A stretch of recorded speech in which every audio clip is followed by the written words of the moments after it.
All right, you ready to go? It is Wednesday, February 5. So good to see you today.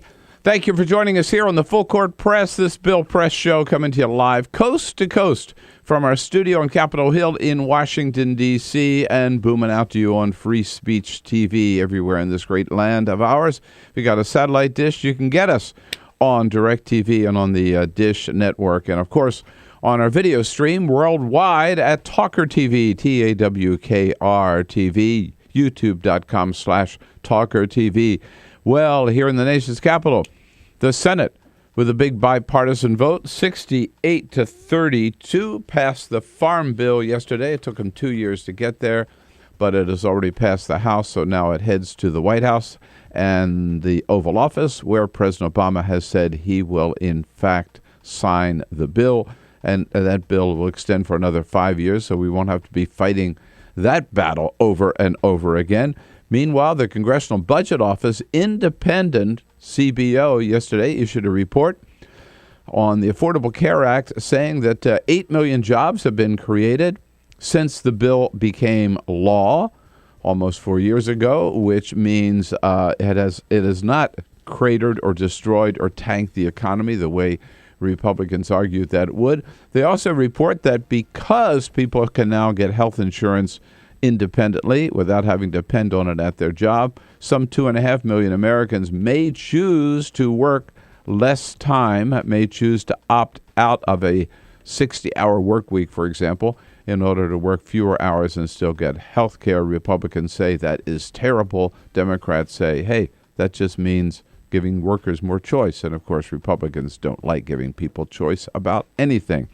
Lots and lots to talk about this morning. Give us a call at 866-55-PRESS on this Wednesday morning. Good to have you with us.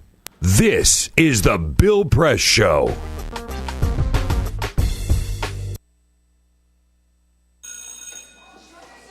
Don't look at me. Your hair's a bit frizzy today. Aww, you should pick that up. you're such a dork. Loser. Here, let me help you with that. Oops. Every day, kids witness bullying. Oh, look. Your crush is looking at you. Poor you. They want to help, but don't know how. See, no one here's gonna help you, because no one Teach your likes kids you. how to be more than a bystander. Visit stopbullying.gov. If you drive buzzed, it could cost you around $10,000. You'll face major legal fees, major fines, and steep insurance penalties. You could lose everything. Nothing kills a buzz like getting pulled over for buzz driving, because buzz driving is drunk driving. When some people struggle with their mortgage payments, they become frozen, petrified. Not knowing what to do, they do nothing. But the people who take action are far more likely to get the most positive outcome. Making home affordable is a free government program. Call now to talk one-on-one with a housing expert about the options that are right for you. Real help, real answers, right now.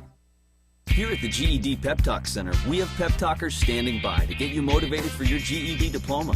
Text the name Terry to 69222 for a sympathetic pep talk. You show people what you really are. Or for a gentle pep talk, text the name Deborah. You know you're going to make people very proud of you. And if that's not enough, text the name Danny for an extreme pep talk. Prove everyone wrong. Show them you're the boss. Get your GED pep talk and find free GED classes. Text the name of the person you want a pep talk from to 69222.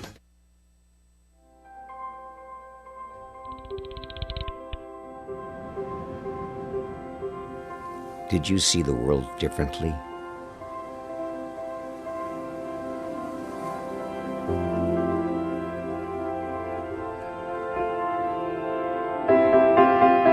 Did you celebrate the victory?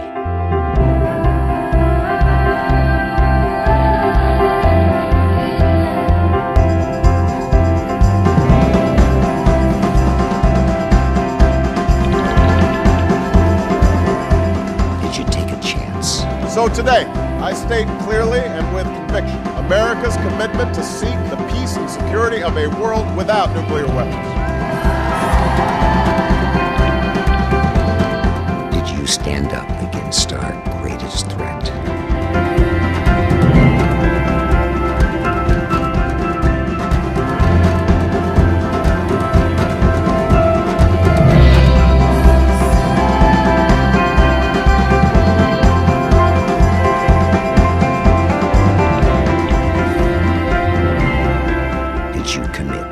Change the world.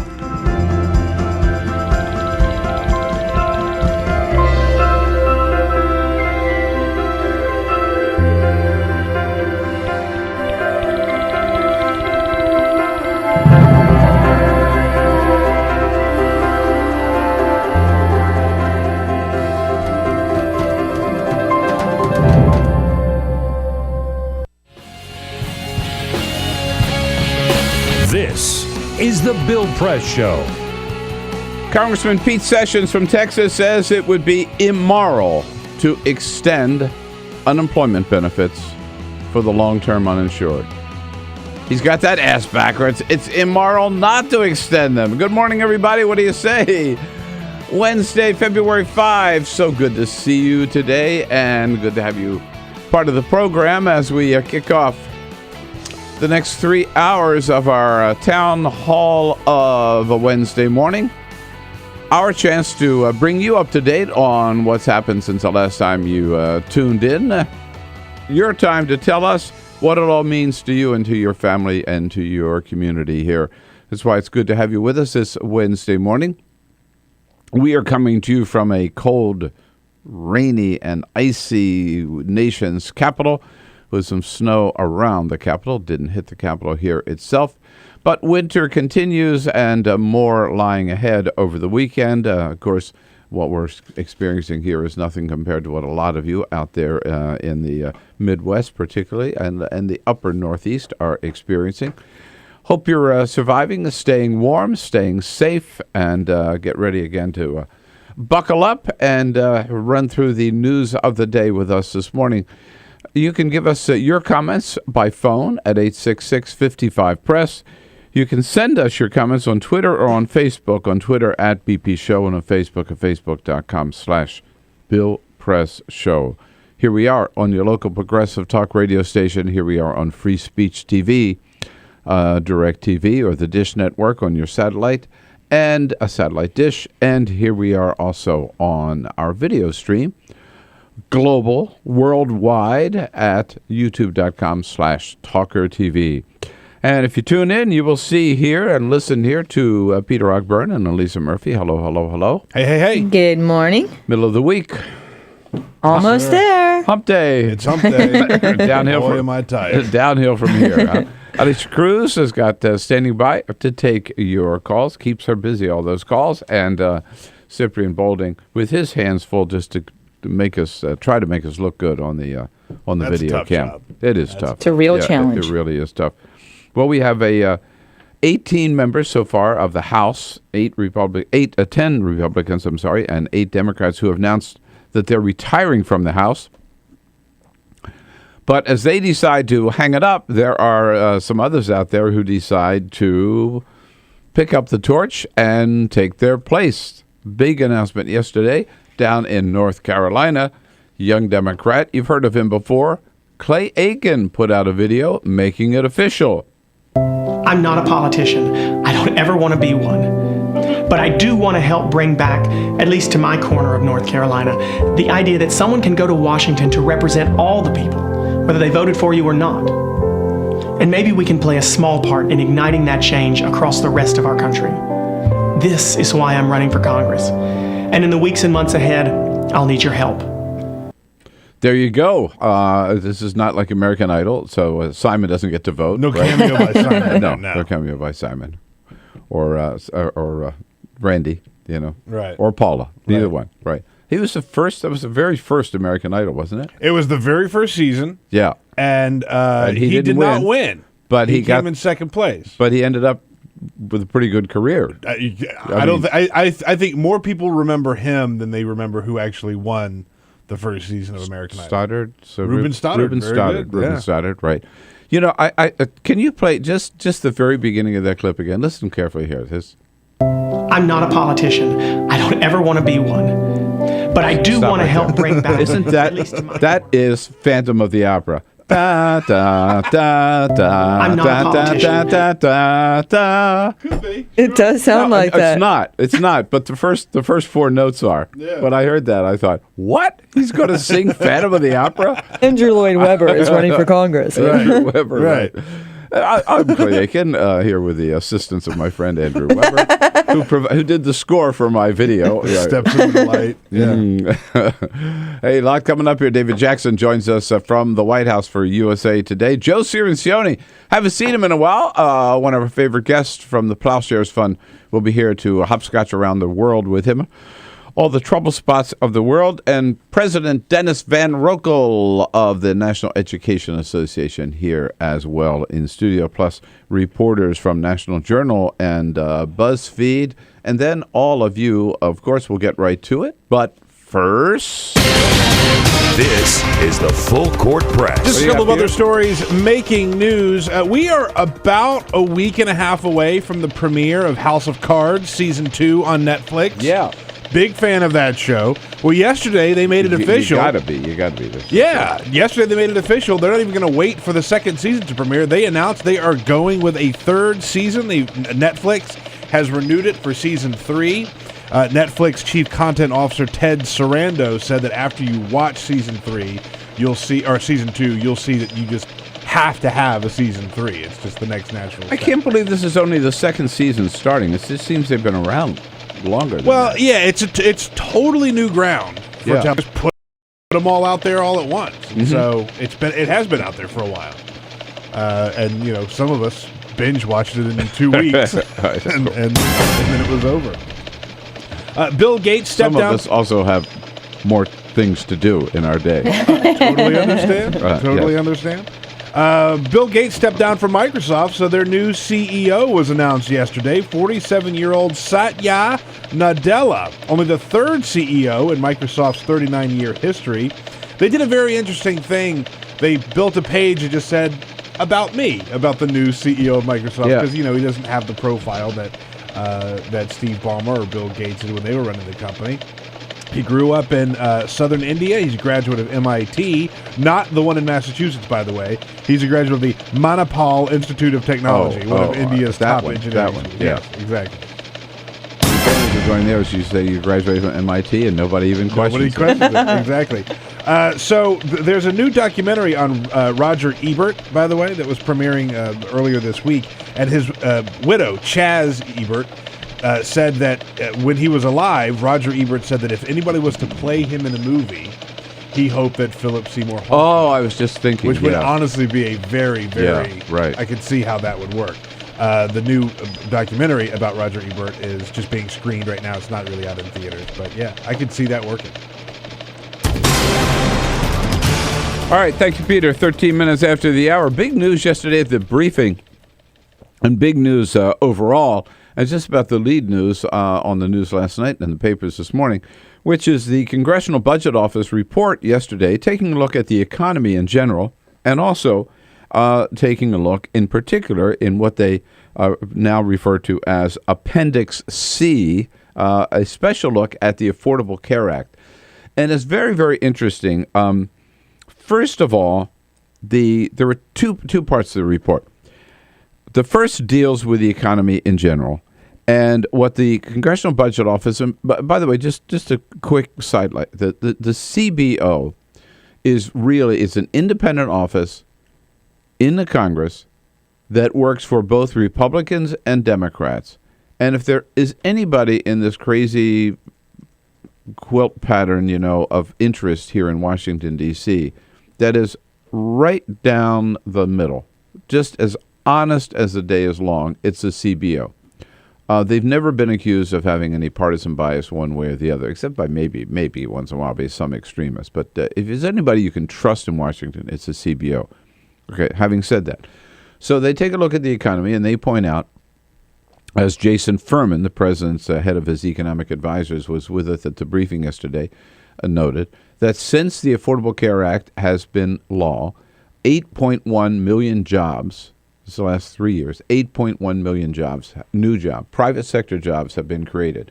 So all the warnings when Obamacare was being debated in the Congress, all the warnings by Republicans that this was going to kill the economy, destroy the economy, kill jobs, is just simply not true. 8.1 million new jobs have been created. The report also says that the Affordable Care Act has been good for a business. It's been good for labor markets. It's been good for jobs. Overall, for the economy, good for America. And the third thing, it's generally on the economy, it says that our deficit, while the Affordable Care Act has been in place, the deficit has been going down, down, down. It is now at 4.6% of GDP. When Obama took over, it was about 9% of GDP, way, way, way too high. It's now at 4.1% of GDP, and it is heading, it's on a trajectory to go down to 2.6%. So right away, this raises a question in my mind at the briefing of, well, if the deficit is down so low and going even lower, why the hell are we still talking about cutting the deficit? Why aren't we talking about spending more money to create jobs? I throw this question first to Jason Furman. You said we are now at 4.1% of GDP with a deficit and heading toward 2.6%. What is the ideal considered among economists as a percentage? The most important thing is that you're getting your debt down as a share of the economy, and that it's on a downward path, says that you're fiscally sustainable.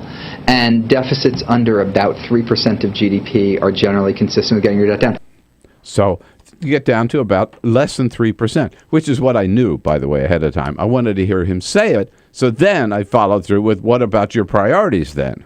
I guess my question, if you're already at 4.1 and you're heading to 2.6 and you've got 15 million Americans out of work, why the fixation on more deficits cutting? Why not an emphasis on more stimulus or more spending to boost the economy? It seems you can afford it. You succeeded in getting the deficit down. Right. Again, if you looked at the State of the Union, the president was talking about things like more investment in infrastructure, about other fiscal policies that would help growth and help job creation. And in the past, we've always shown how you can do that while also, over the medium and long run, dealing with your deficit. No, it drives me crazy, that answer. But you see, there he is. Yeah, we're talking about we're going to spend a little more money, but we still have to cut the deficit. No, they don't. The emphasis, they got the wrong emphasis. I've said that before, and I think this report proves it. Now's the time to be spending more money, creating jobs, putting people to work, fixing our infrastructure. God knows there are enough projects out there that are ready to go. I think we need a second stimulus to really get those, to get Americans back to work, and we don't have to worry. The deficit is taking care of itself. And for me, for the White House to continue to talk about the need to cut the deficit just buys into that Republican propaganda we've heard since Ronald Reagan that the government is spending too much. We are not spending too much today. We're not spending enough.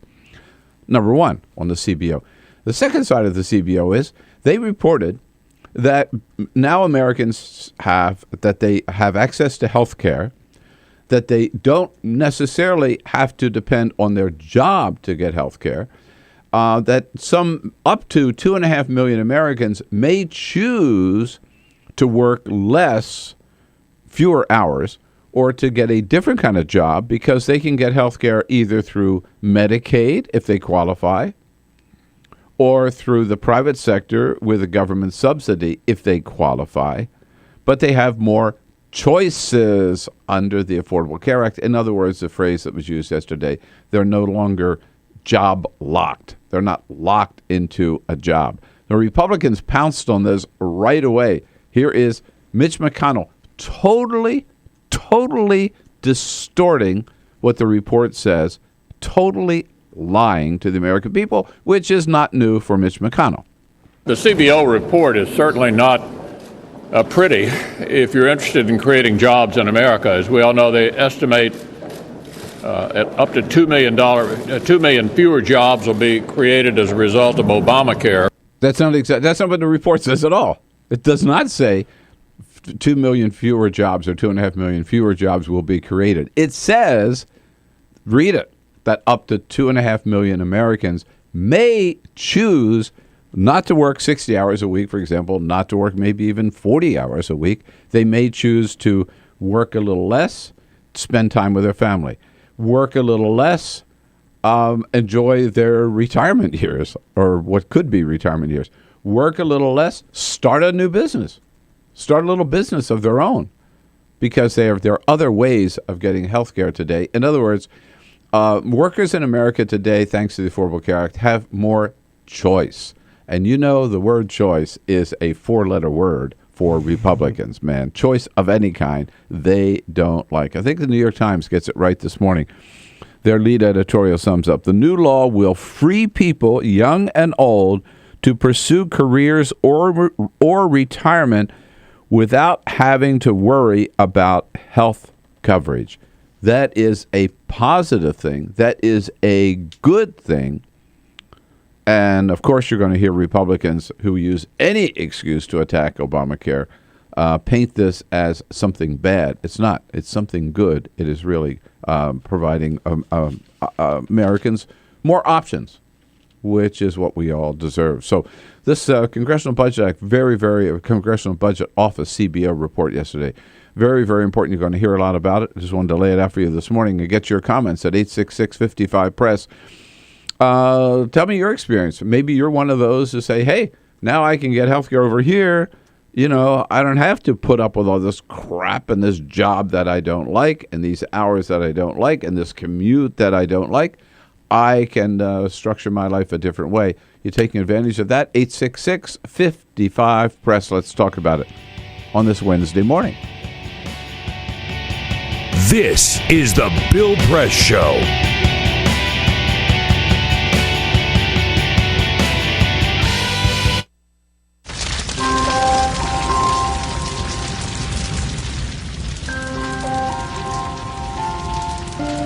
single ember that escapes from a wildfire can travel more than a mile. That single ember can ignite and destroy your home or even your community.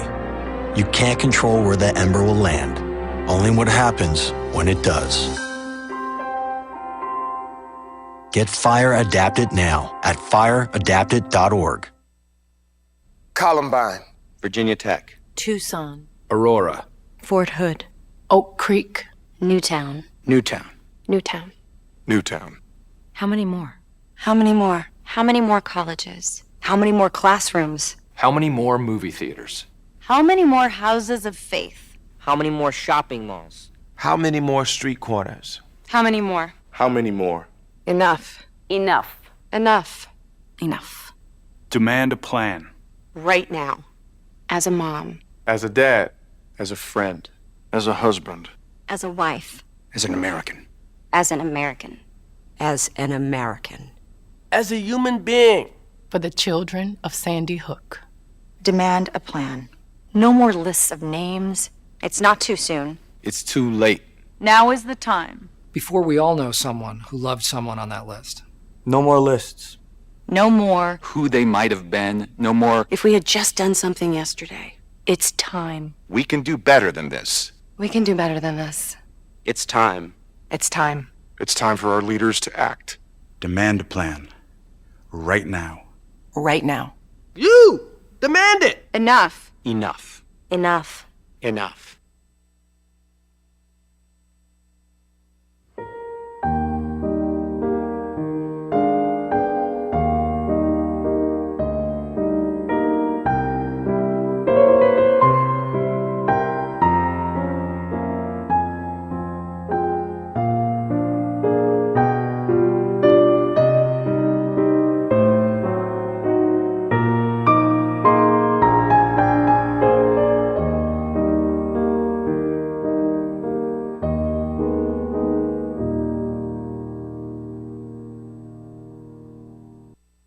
None of us would want to be told we can't marry the person we love. As Americans, we believe in freedom. That's what I fought for as a Marine, and that's what we believe in as Republicans. Freedom means freedom for everyone. I didn't used to understand the importance of same-sex marriage, but after learning my brother was gay, I wanted the same rights for him. He was the best man at my wedding, and I want to be the best man at his. It's only fair that Calvin should have the freedom to marry the person he loves, too. It's time for marriage.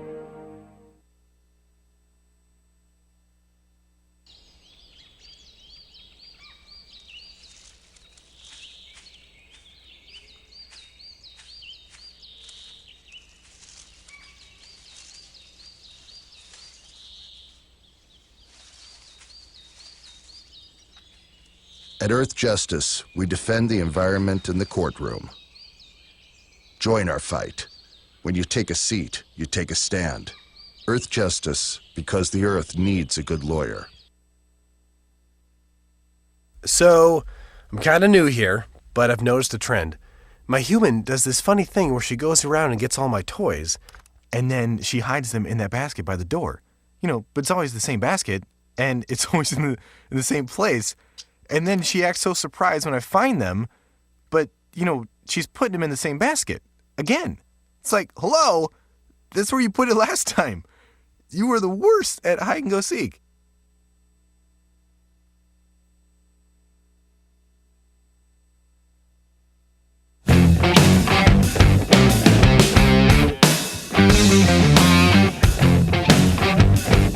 This is the Bill Press Show.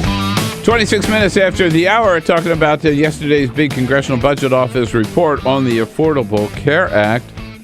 Again, going back to the New York Times this morning, thanks to an increase in insurance coverage under the Act, many workers who felt obliged to stay in a job that provided health benefits will now be able to leave those jobs or choose to work fewer hours than they otherwise would have.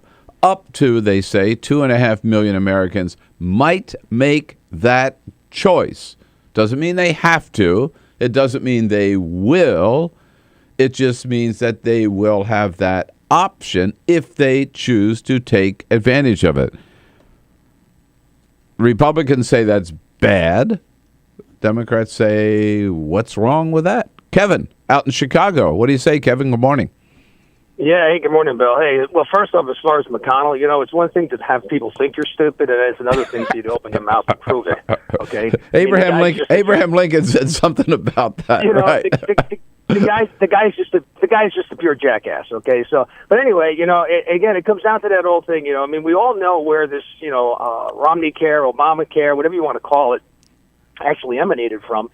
And the jerks on the right have continually bashed this thing, that now that it's actually starting to, work and benefit people and provide a choice to people that they never had before, right. They can't reverse ground now and say, hey, wait a second, the Heritage Foundation, that's our idea. We came up with that.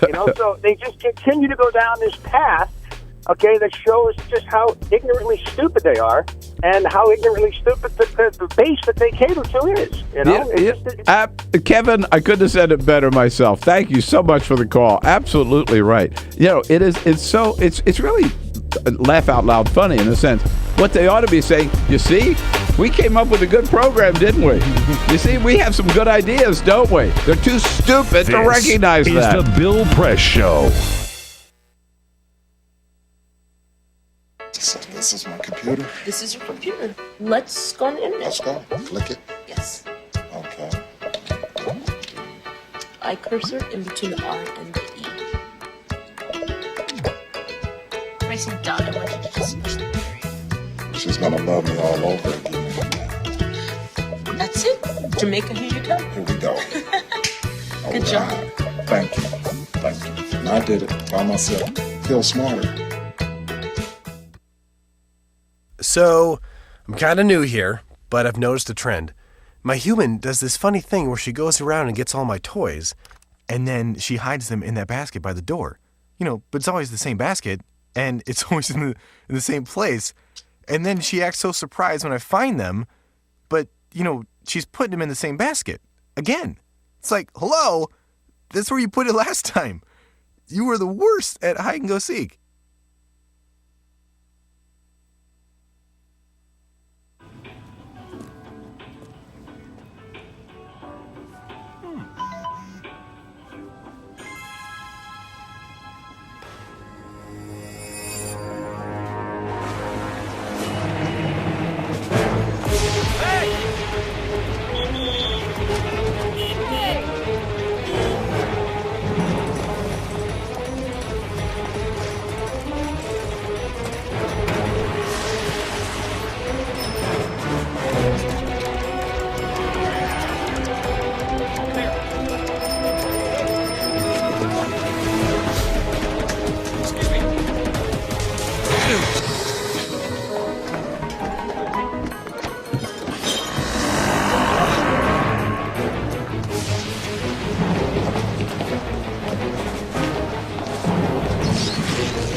So, same time next week? Well, of course. Put away a few bucks, feel like $1 million. For free tips to help you save, go to Feed the Pig.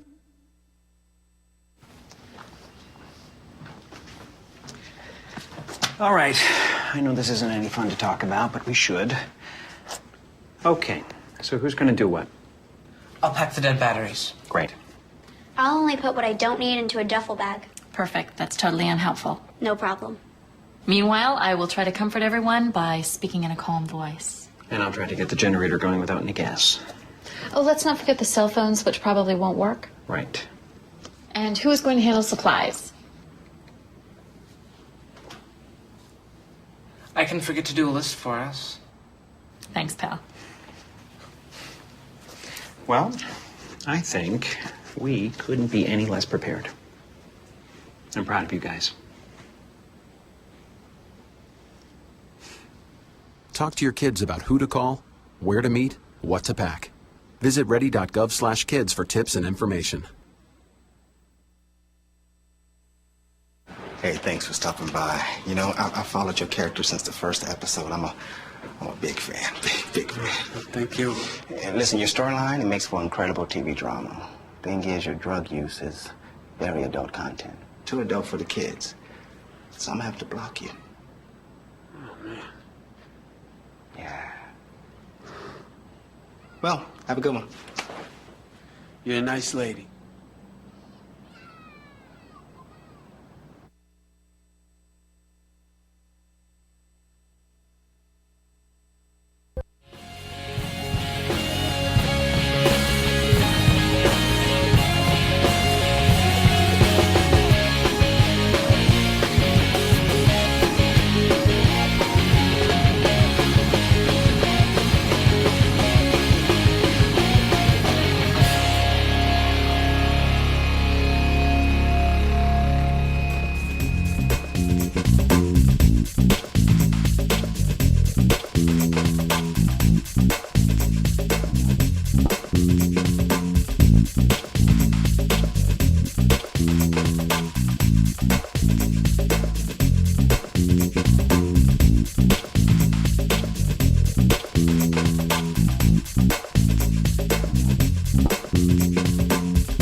All right, friends and neighbors, 34 minutes after the hour now.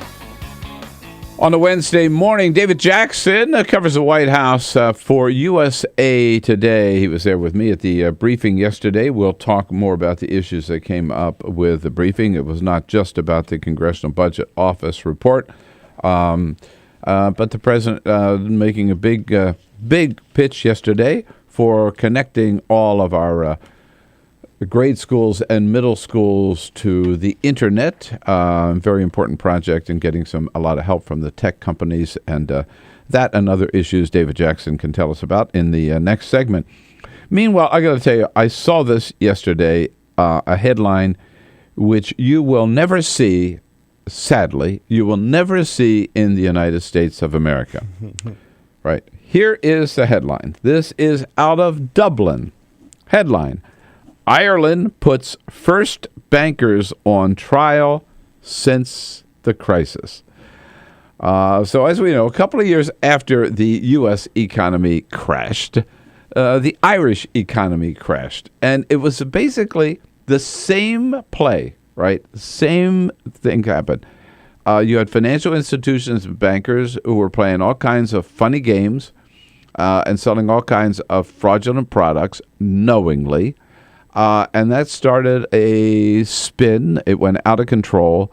The economy collapsed. People lost their jobs. People lost their pensions. People lost their shirts. Businesses shut down. It cost the taxpayers of Ireland 30 billion euros. They were forced to accept... Actually, it says it cost taxpayers more than 60 billion euros. 60 billion. That's $81 billion, by the way. 60 billion euros. $81 billion cost them. And they were forced then, the only way that Ireland stayed alive is they were forced to take out a loan, a bailout from the EU, the European Union, of 85 billion euros. Just to keep their the economy afloat. Okay, so now what did they do? Ireland has turned around and said, "Wait a minute, you bankers, you're the ones who were selling fraudulent projects. You're the ones who caused this crash. You're going to be held responsible. And they have put the first 3 bankers, there'll be more. They put the first 3 bankers, they filed charges against them. Their trial started on Friday. So, in other words, our crash of 2008 was just like the crash in Ireland of 2010 with the same results, except that Ireland has followed through and held those bankers responsible and held the officers of their financial institutions responsible. And we have done absolutely nothing. And damn it, I want to know why. And I keep coming back to this. Why? Remember, just last month, J.P. Morgan Chase paid some $2 billion fine or whatever it was, a big fine. The bank did, but they could afford it. Whatever it was, they could afford it because they're back making more money than they ever made before. But the point is, not one of the officers of the bank, not one of the officers of any of them, Lehman Brothers or Chase Morgan or any of them, have ever been held responsible for the fact that they were selling these derivatives and knowing they were worthless, and they were telling people these were good investments, and that's what caused the whole economy to tumble.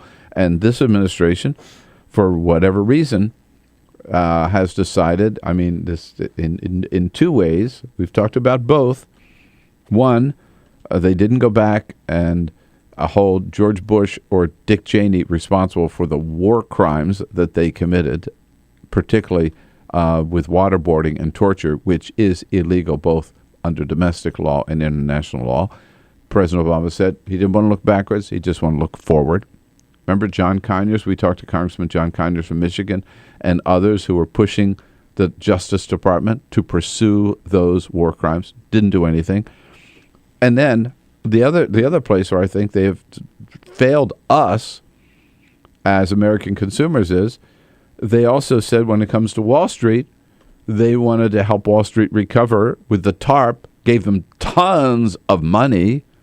What was it, $700 billion or something that we loaned Wall Street to get back on its feet?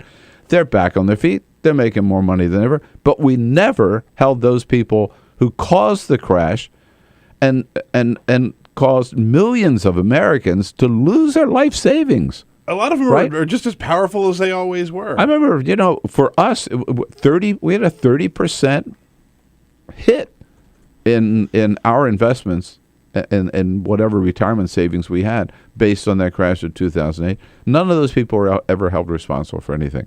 So I guess my question is, why can Ireland do it and why didn't we? I don't know the answer other than it's a great question. Lack of courage, I guess, right?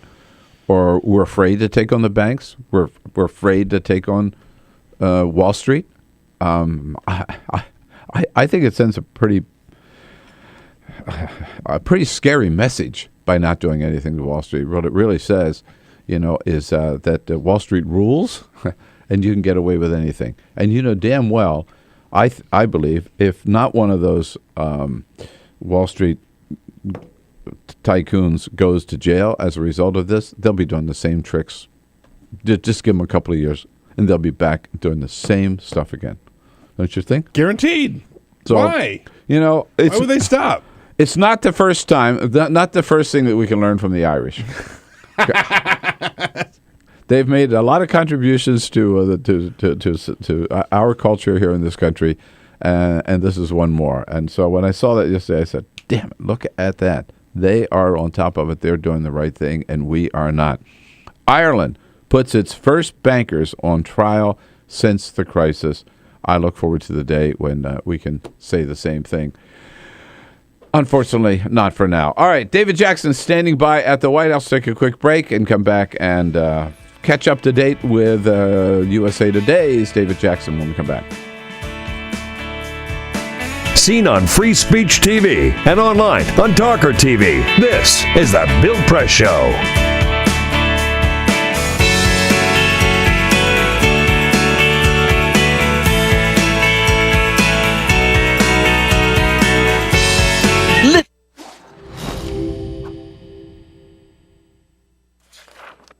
In 1920s America, the Great Depression effectively erased consumer demand.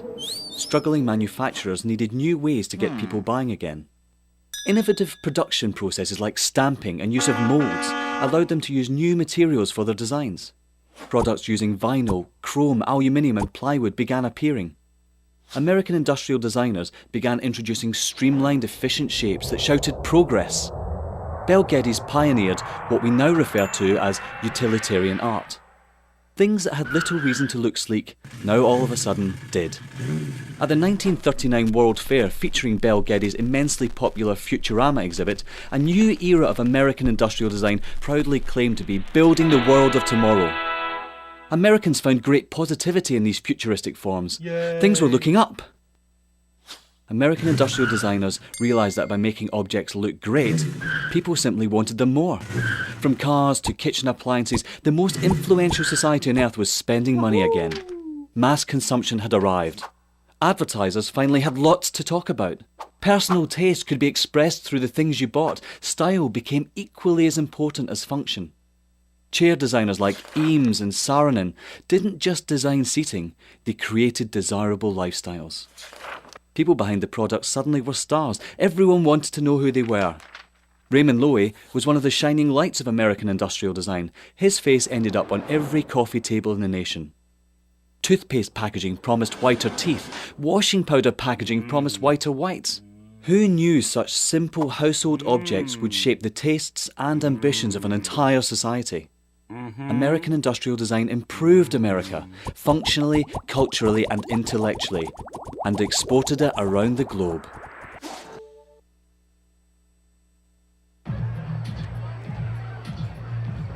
If you drive buzzed, it could cost you around $10,000.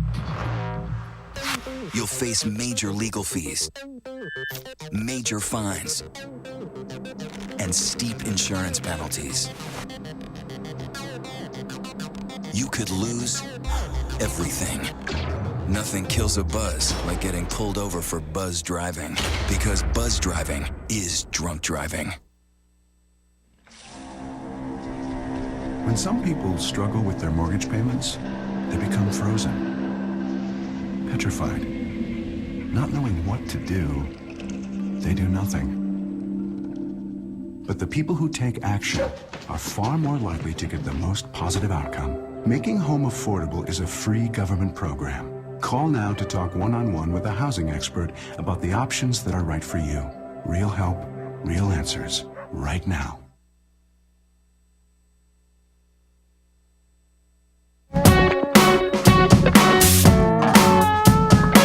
Seen on Free Speech TV and online on TawkrTV. This is the Bill Press Show. All right, 15 minutes before the top of the hour, Wednesday morning, February 5. Coming to you live coast to coast. And let's bounce down to the White House. Time to say good morning to USA Today's David Jackson on the job yesterday and already today. Hello, David. How are you? Fine, Bill. How are you? We're doing good. So yesterday's briefing was interesting. The White House, when this CBO report came out, they wanted to jump on it right away, right, to make sure that Republicans weren't able to totally cast it in one direction. Oh, immediately is one of the fastest reactions I've ever seen. Even before the briefing, they very hurriedly called a conference call with a, quote, senior administration, end quote, to give their side of the CBO report. And then less than an hour later, an actual senior administration official in the flesh with a name, Jason Furman, the chairman of the Council of Economic Advisors, was talking on camera about it. So they really went into rescue mode pretty quickly. Well, the Jason Furman gave an entirely... We were there, of course. Right. An entirely different take on the report than the Republicans are giving. The Republicans are saying this means that 2.5 million, we're going to lose 2.5 million jobs. Right. And Jason Furman was saying, no, that's because workers will be making those decisions. Some workers will be cutting back. Some will want to do part-time because the health care law is going to give them the flexibility to do that. Yeah, and I thought it was interesting. He did point out that since the Obamacare was signed into law, was it almost 4 years ago now, isn't it? Yes, March 2010, yeah. Right. That 8.1 million new jobs have been created, so the whole, the fears or the warnings, right, that this was going to destroy the economy and and tank the economy didn't pan out that way. Right. Yes. The economy has been.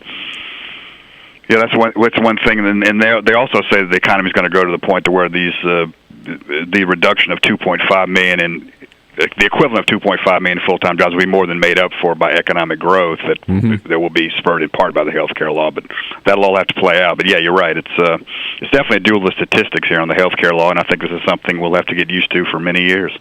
Well, you heard my question when the other part of it was that they were bragging about the fact they've got the deficit down so low, right? It's going to be down to 2.6%. Of GDP, the way it's going, just on its own trajectory, right? That the White House, they really still are in the deficit cutting mode, right? Very much so. I think they have to do politically, Bill. I mean, I think you were the one who asked the question about why not do more stimulus. And, I mean, that's something I think it has been discussed within the administration, but I just think politically it's just a non-starter, especially given the specter of the elections. I just don't think that the president feels like he's in the position to go back and ask Congress for more stimulus money at this point. Well, I figured I knew what the answer was going to be, but I was going to ask a question anyway, right? Well, if you weren't the only one. I don't think you're the only one in the administration who's asked that question, but just political reality, I think, is weighing heavily on them. So they've got to be seen as deficit cutters. All right, now looking ahead, a couple of things coming up here. François Hollande next Tuesday, actually, it was announced yesterday that before he's welcomed to the White House on Tuesday, he and the president are going to Monticello on Monday. Very much so. Going to go to Monticello, Thomas Jefferson's home, and to honor the third president, the author of the Declaration of Independence, who I believe was also an ambassador to France Absolutely. At one time. So, yes. And Jefferson was a very big admirer of France and the French Revolution. So it makes sense, although it's kind of odd because I remember when President Sarkozy of France came here during the Bush administration, they went to Mount Vernon. So I guess it's a new tradition of taking French presidents to old American presidents' homes. Oh, I didn't realize that. Yeah. Right. And so far as we know, Hollande is coming by himself, right? Yeah, he hasn't made. He said he was going to make an announcement, but we haven't seen one. But yeah, the French press seems to think that he is going to go stag to the state dinner next year because what we know is his girlfriend has definitely left him. She's moved out of the Palace Elysee, and I don't know what the status of his new girlfriend is. But I don't think she'll be. The old girlfriend has moved out. Exactly. Yes. The new girlfriend. Well, we could get him a date, I don't think he'd have any problem getting a date to a state dinner at the White House, but I don't think he's going to chance it. There's some single women in the press room, I'm sure. The press corps there. I don't think it'd be any problem. It's interesting. This will be a lot of the gossip columnists will be covering this state dinner. Right. It'll probably be it'll be an interesting array of journalists who will be covering this visit next week by the French president. And then we knew that the president was going to go to the Netherlands and to Belgium, and I think you and I talked the last time he's going to go to see the Pope, and now they added another stop on that trip, which is interesting. It was very interesting, and to me the most interesting thing was that the leak came out of Saudi Arabia. There had not been talk about. I had not heard anything about this until over the weekend. I think it's the Wall Street Journal had a story quoting Arab sources. So.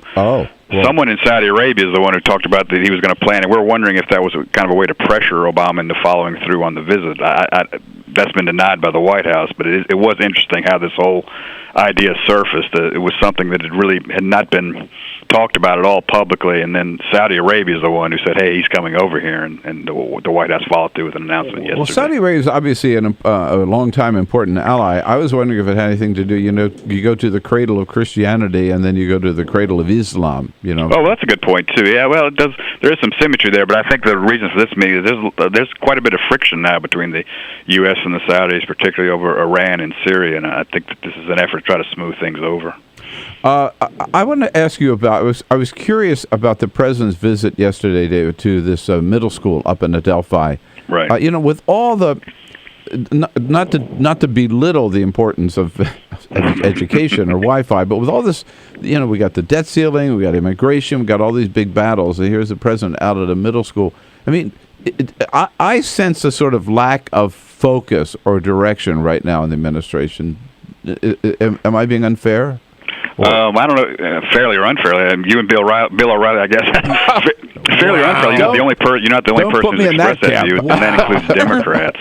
Yeah, that's. Who's to say what's fair? But you're not the only person who's raised that issue, and a lot of Democrats have also wondered that they seem to be wandering around. But I think the White House would say it was another executive order yesterday, basically authorizing money to be spent to spread Wi-Fi in schools. So I think the White House would be saying, A, it was showing that he is taking executive action with or without, he's not waiting for Congress, and B, it's showing that he's doing his job, that he's just trying to improve the economy slowly, cautiously, one step at a time. You know, I get that. I think they should have sold it that way. I didn't hear it sold that way, right? This is part of our continuing drive. We said we were going to do this, and now we're following through, right? Right. Well, they.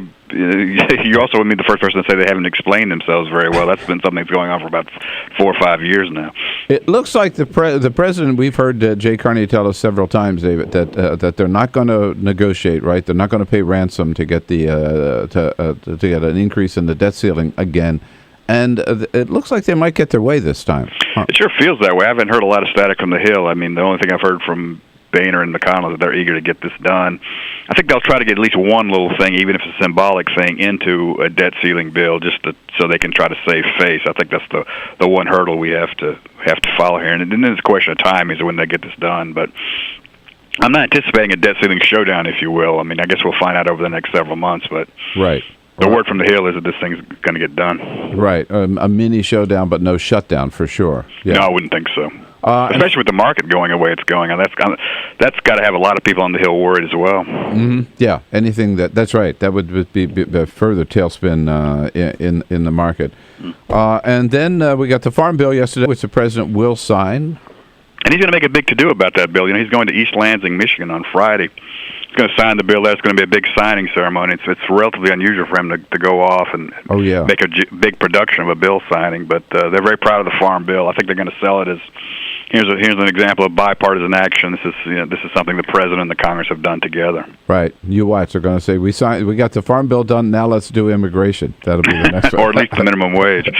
All right, David. I'll see you a little later. 1:00 today at the briefing. All right. Thanks so much for your time this morning. Good job. Thanks, David.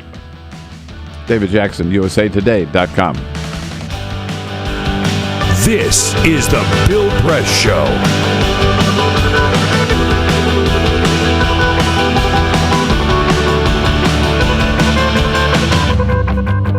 So this is my computer. This is your computer. Let's go on the internet. Let's go. Click it. Yes. Okay. I cursor in between the R and the E. Racing dot. I want you to just push the period. She's gonna love me all over again. That's it. Jamaica, here you go. Here we go. Good job. Thank you. Thank you. And I did it by myself. Feel smarter. So, I'm kind of new here, but I've noticed a trend. My human does this funny thing where she goes around and gets all my toys, and then she hides them in that basket by the door. You know, but it's always the same basket, and it's always in the same place. And then she acts so surprised when I find them, but, you know, she's putting them in the same basket. Again. It's like, hello, that's where you put it last time. You were the worst at hide and go seek.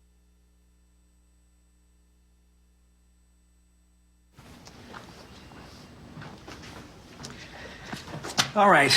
I know this isn't any fun to talk about, but we should. Okay. So who's going to do what? I'll pack the dead batteries. Great. I'll only put what I don't need into a duffel bag. Perfect. That's totally unhelpful. No problem. Meanwhile, I will try to comfort everyone by speaking in a calm voice. And I'll try to get the generator going without any gas. Oh, let's not forget the cell phones, which probably won't work. Right. And who is going to handle supplies? I can forget to do a list for us. Thanks, pal. Well, I think we couldn't be any less prepared. I'm proud of you guys. Talk to your kids about who to call, where to meet, what to pack. Visit ready.gov/kids for tips and information. Hey, thanks for stopping by. You know, I followed your character since the first episode. I'm a big fan, big fan. Thank you.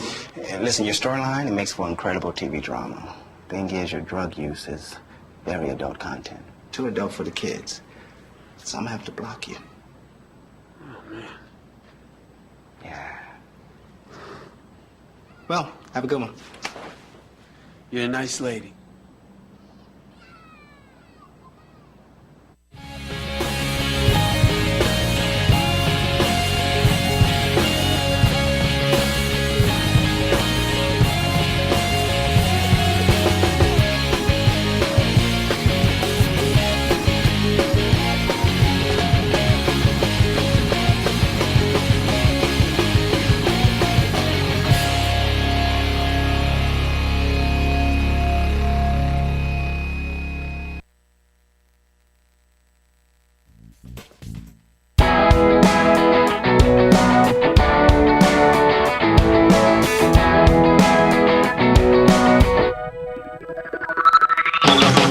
This is the Bill Press Show.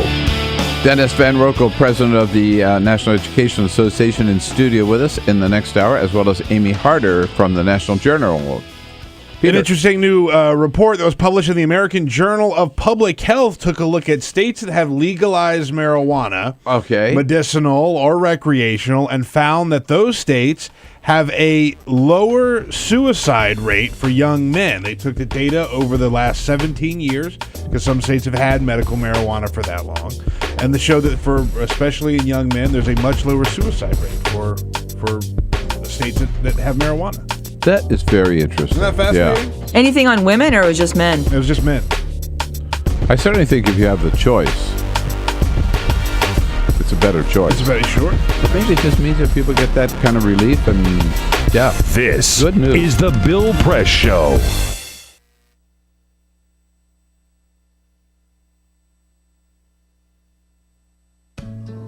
You wouldn't let money just blow out of your house. So when your AC or heater is on, make sure the doors, windows, and fireplace flue are shut tight. If you're headed out, turn down the AC or lower the heat by 10 degrees. And always keep your water heater set at 120. A little bit of common sense goes a long way. Get more great tips at energysaver.gov. So, I'm kind of new here, but I've noticed a trend. My human does this funny thing where she goes around and gets all my toys, and then she hides them in that basket by the door. You know, but it's always the same basket, and it's always in the same place. And then she acts so surprised when I find them, but, you know, she's putting them in the same basket. Again. It's like, hello? That's where you put it last time. You were the worst at hide and go seek.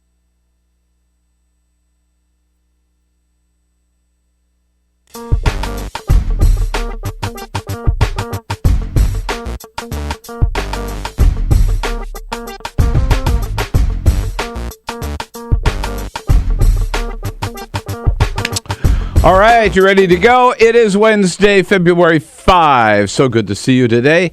Thank you for joining us here on the Full Court Press, this Bill Press Show, coming to you live coast to coast from our studio on Capitol Hill in Washington, D.C., and booming out to you on Free Speech TV everywhere in this great land of ours. If you got a satellite dish, you can get us on DirecTV and on the Dish Network. And, of course, on our video stream worldwide at TawkrTV, TawkrTV, youtube.com/TawkrTV.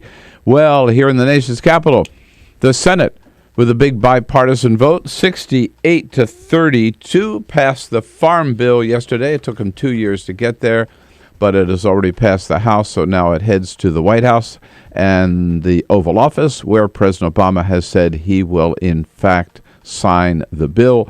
And that bill will extend for another 5 years, so we won't have to be fighting that battle over and over again.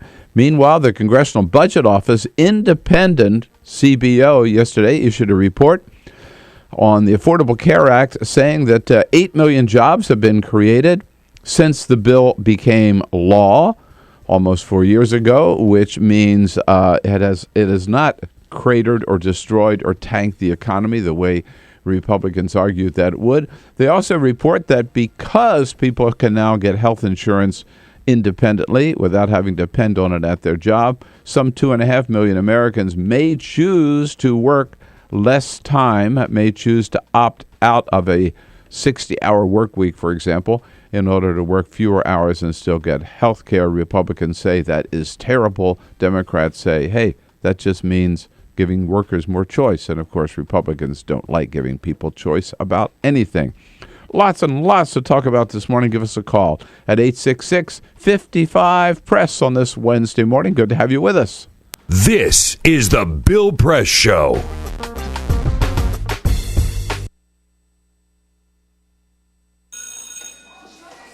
Don't look at me. Your hair's a bit frizzy today. Aww, you should pick that up. Oh, you're such a dork, loser. Here, let me help you with that. Oops. Every day, kids witness bullying. Oh, look, your crush is looking at you. Or you. They want to help, but don't know how. See, no one here's gonna help you, because no one Teach your likes you. kids how to be more than a bystander. Visit stopbullying.gov. If you drive buzzed, it could cost you around $10,000. You'll face major legal fees, major fines, and steep insurance penalties. You could lose everything. Nothing kills a buzz like getting pulled over for buzz driving, because buzz driving is drunk driving. When some people struggle with their mortgage payments, they become frozen, petrified. Not knowing what to do, they do nothing. But the people who take action are far more likely to get the most positive outcome. Making home affordable is a free government program. Call now to talk one-on-one with a housing expert about the options that are right for you. Real help, real answers, right now. Here at the GED Pep Talk Center, we have pep talkers standing by to get you motivated for your GED diploma. Text the name Terry to 69222 for a sympathetic pep talk. You show people what you really are. Or for a gentle pep talk, text the name Deborah. You know you're going to make people very proud of you. And if that's not enough, text the name Danny for an extreme pep talk. Prove everyone wrong. Show them you're the boss. Get your GED pep talk and find free GED classes. Text the name of the person you want a pep talk from to 69222.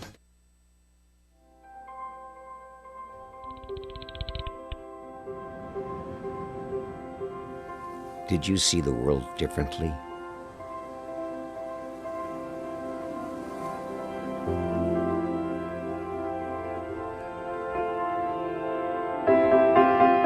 Did you celebrate the victory?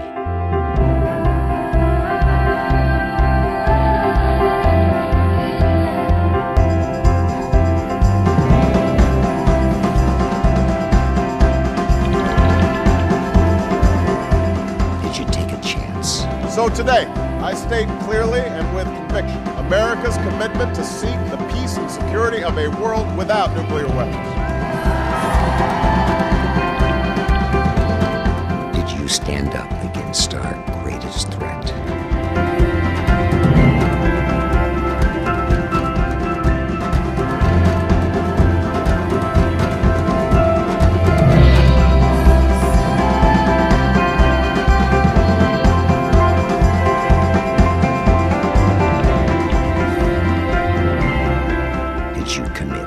Change the world.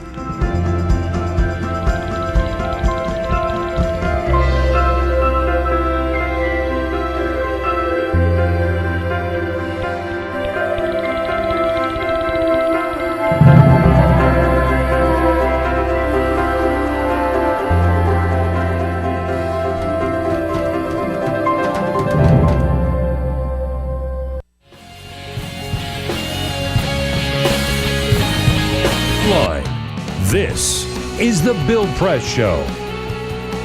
Congressman Pete Sessions from Texas says it would be immoral to extend unemployment benefits to the long-term uninsured. I think he's got that ass backwards. I think it's immoral not to extend them and not to raise a minimum wage.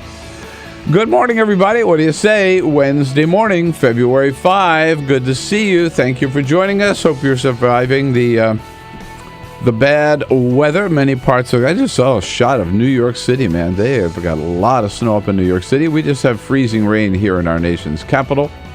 Winter weather still continuing to sock the Midwest, particularly, and the Northeast. So stay warm, stay safe, and stay tuned to the Bill Press Show to find out what's going on this morning, what you ought to be thinking about, and what you want to be talking about. And the way to do so, whether you're listening on your local progressive talk radio station, watching on Free Speech TV, or watching our video stream at TawkrTV, you can give us a call at 866-55-PRESS, our toll-free number. You can send us your comments on Twitter at BP Show and on Facebook at facebook.com/Bill Press Show. And we're pleased to welcome back into the studio with our entire team here this morning, Amy Harder, a good friend from the National Journal, energy and environmental reporter. Amy, nice to see you. Great. Thanks for having me. And the breaking news yesterday that Amy will soon be moving on to the Wall Street Journal as their energy and environmental reporter. Congratulations. Thank you very much. Yeah, that's great. So we have Neil King from the Wall Street Journal's here very often. Great. Hopefully I can come back in that capacity. Anytime. Right.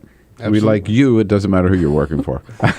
And our team here, Peter Ogburn and Elisa Murphy. Hey, guys. Hey. Good morning. Happy Wednesday. Alicia Cruz, she's standing by there waiting for your calls at 866-55-PRESS. And if you are watching, not listening, you can thank Cyprian Bolding, who's got the lights and the cameras going this morning. So do you have a brother? I do. You do? Do you like your brother? I do like my brother. I love my brother, in fact. You love your brother. Okay. Well, Jimmy Kimmel last night. No, it was Jimmy Fallon, right? It was Kimmel. Yeah, Jimmy Kimmel last night had a couple on. They have a little girl. She's 3 years old, and so they found out, and they took her with them to find out what the new little family member was going to be. It turns out it's going to be a little boy, and the 3-year-old girl is not quite so happy, not real happy about that. Here is the exact sound, right? The moment the little girl finds out. Before the break, I introduced you to the Job family. Parker and Rochelle Job recorded themselves and their 3-year-old daughter Cambria finding out the gender of their new baby, and almost everyone was thrilled with the news. Almost. Oh my God! It's a boy! And a girl! It's a boy! And a girl! Oh my God! I want a sister! I want you got a brother! That's so cute. Oh, man. The poor kid. Oh, the poor kid, man. He's going to get a welcome when he arrives. Yeah, That probably won't change for several years. Yeah. She'll keep wanting a sister. Yeah, exactly. Oh, I know. I hope eventually, that little boy will be in dresses and take part in tea parties and all that I stuff. hope by the time he graduates from high school that she'll have reconciled herself to that. All right, lots going on here. Amy Hardy here. We'll talk Keystone Pipeline for the first half hour. Dennis Van Roekel, president of the National Education Association, coming along a little bit later. And Joe Cirincione from the PloughShares Fund will be here to hopscotch around the world's hotspots with us in the next hour. But first, Peter with the big headlines of the day. Full Court Press. Yes, indeed. Just a couple of other stories making news. Breaking news. This just came down the line. CVS, the pharmacy chain. Right across the street. There's one right across the street from us. They put out a statement this morning saying that they are ending their sales of tobacco products and cigarettes altogether. No more cigarettes, no more tobacco products. They're not going to be selling them. The president and CEO of CVS, Larry Merlot, saying in a statement, quote, "It's the right thing to do, or the right thing for us to do for our customers and our company to help people on their path to better health." Wow. End quote. Good for them. I mean, right? Yeah. When you think about it, drugstores should not be selling cigarettes in the first place. So good for CVS. There you go. What other chains do sell them and will now stop selling them? That's a good question. Yeah. We talked earlier about how Justin Bieber is going to possibly be deported. We don't think that's actually going to happen, but there is a petition where people can sign to deport Justin Bieber, and the White House is going to give a response on it. Well, over 200,000 people have signed it to deport Justin Bieber. One Democrat is on board with that, and that is Senator Mark Warner from Virginia. He was giving an interview on Chesapeake's FM 99's radio show earlier in the week, and when he was asked about the Bieber petition, he said, quote, "As a dad with 3 daughters, is there someplace I can sign?" So he's fully on board to get rid of Justin Bieber. I can't wait to. That question has come up with Jay Carney, and Jay Carney just says, it came at our briefing on Friday, and he just says, we'll announce our decision when we have our decision. They're not going to deport him. Of course they're not going to deport him. And one of the outrageous things that people got all angry about over the Super Bowl is the fact that the Red Hot Chili Peppers, when they performed at halftime with Bruno Mars, is that their instruments weren't plugged in. Their bass player, Flea, was just jumping around. And yet his bass player didn't have a wire in it or anything, and so people were saying, well, they're clearly not playing. He copped to it. He said, yeah, we weren't playing our instruments. We were told by the NFL that we could not do it. They don't allow live instruments at all. They laid down their tracks separately, and singer Anthony Kiedis sang live. But they all went out of their way to not plug in so that people would know that they were not playing live. They didn't want to deceive anyone. So there you go. One more thing to bitch about the Super Bowl. Yeah, exactly. Well, I'm from Seattle, so I would disagree. We can keep You going. probably thought it was the best game you ever saw, right? It was. Well, it was a great victory for Seattle. I was rooting And for their first Super Bowl victory ever. Yeah. Oh, it is. Huge. I didn't realize that. Yeah, it's no, huge. I was rooting for Seattle, but I don't think it was. I was also hoping for a closer game. Right. Yeah, it was a blowout, Amy. Yeah, great. So you're from Seattle. Tell us about the Keystone Pipeline. Well, the first Keystone of all, Pipeline does not go through Seattle. No. So this EIS comes out of the State Department. Now, you were just telling me before we got started, this is not the first EIS on Keystone? No, this is actually the fifth EIS on Keystone. This environmental review really dates back to 2008 when the company who owns the pipeline, TransCanada, first submitted a permit or an application to get a permit from the State Department. And it's gone through this review several times. And so we've had a draft environmental impact statement and then a final environmental impact statement. But then they did a supplemental environmental impact statement, and then they had to start the clock all over because back in 2011, you may recall, the congressional Republicans forced a timeline Obama had to deny, and then that's put the clock back down to zero. We had another draft EIS, and now this is another final environmental impact statement. So that's why the statement, which basically came to the same conclusion as the last four, did not surprise me. Yeah. And what is the bottom line, if you will, of this report? Is this pipeline good for the environment or bad for the environment? I mean, what's the report say? Right. I think that's, very much depending on your perspective. But the bottom line, the most important part about this EIS is that the pipeline would not have a sizable impact and would not impact the development of the Canadian oil sands one way or another in most scenarios of what global oil prices are, which is really what drives all of this. And the difference between this EIS and past EISs is that this one looked at a wider range of scenarios of how low or high oil prices can get. And the conclusion was that this pipeline would not have a sizable impact one way or the other on the development of the carbon-heavy oil sands. Therefore, you can make the conclusion that the pipeline would not significantly exacerbate global warming, which then goes back to the test that President Obama gave the pipeline in his June climate speech. Where he said he would only approve it if it did not significantly exacerbate the problem, correct? Exactly. And so it appears that the pipeline has passed that test. The administration is, of course, not green-lighting it yet or at all, but it certainly seems to have passed that test. And is this then setting up President Obama to approve the pipeline, do you believe? I do believe. I think it continues him down this path of yes, but it still allows him an off-ramp to no. He can come up with a different reason for why the pipeline shouldn't be built, whether it could hurt him in international climate negotiations, or if he deems the symbolism of this pipeline is so important that it should be denied. This pipeline is so much more important symbolically than it is in real life. And he needs to take that into effect, because when it comes down to it, perception is reality, and this symbolism has become much more a real problem. What's the EIS say about jobs? The jobs is one part that President Obama weighed in on that today. The pipelines, the EIS said it would create, I think, some 40,000 temporary jobs. Obama refuted those numbers in an interview over the weekend. I think his own State Department said that, so I'm not sure about where the disconnect is on that front. I think the final jobs, like most infrastructure projects, is very few. Once you build that pipeline or that bridge or whatever, you're not going to have very many people hanging around on the bridge once it's built. Yeah. And so I think in the end, there's only going to be about 35 permanent jobs. And I think on both fronts, the jobs front and the climate front, it's not going to make as much of a difference as anybody thinks it will. Now, the premise then, back to where you started, they say it will not, it itself will not significantly impact it because that oil is going to come out of the ground anyway. I mean, that's the premise, basically. It's one way or the other, they're going to drill and they're going to produce this oil.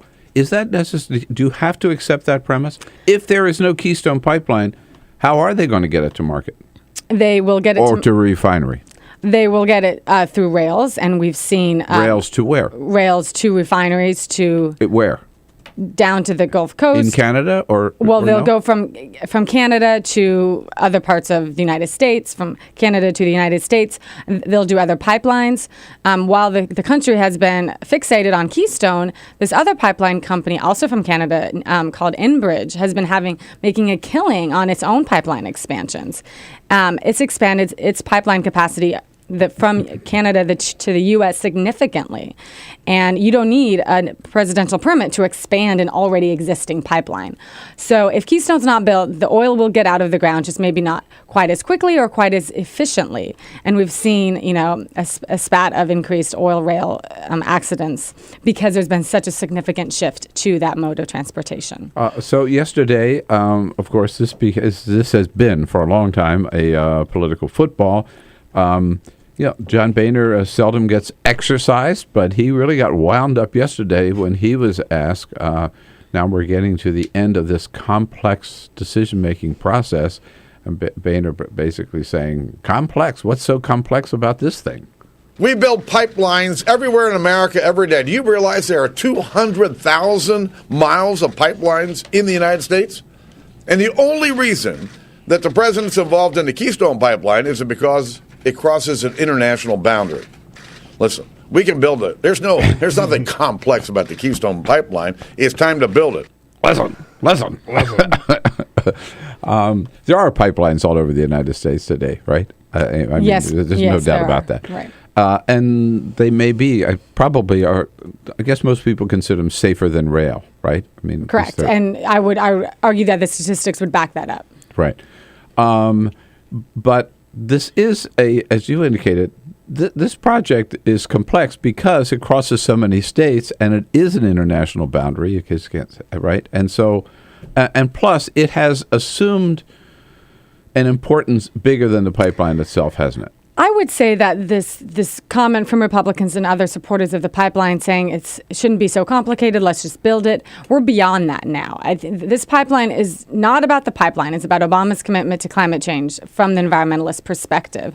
And we have to have that debate. It really is about if we want to continue to develop fossil fuels or if we want to really double down on renewables. That's what this is, the fork in the road, isn't it? I think it is to the environmentalists, and the environmentalists have been so successful in this effort that that's becoming the conventional wisdom. I would argue that the pipeline should not have that large of a symbolic power over the politics in this country. But it has. But it has, and I think... So from their perspective, right, just to follow this through if I can, if you're the president who has said, I'm climate change is the most serious problem facing, and I'm going to be the one to do something about it, and we're going to go into a post-fossil fuel basic energy future, how can you approve this pipeline?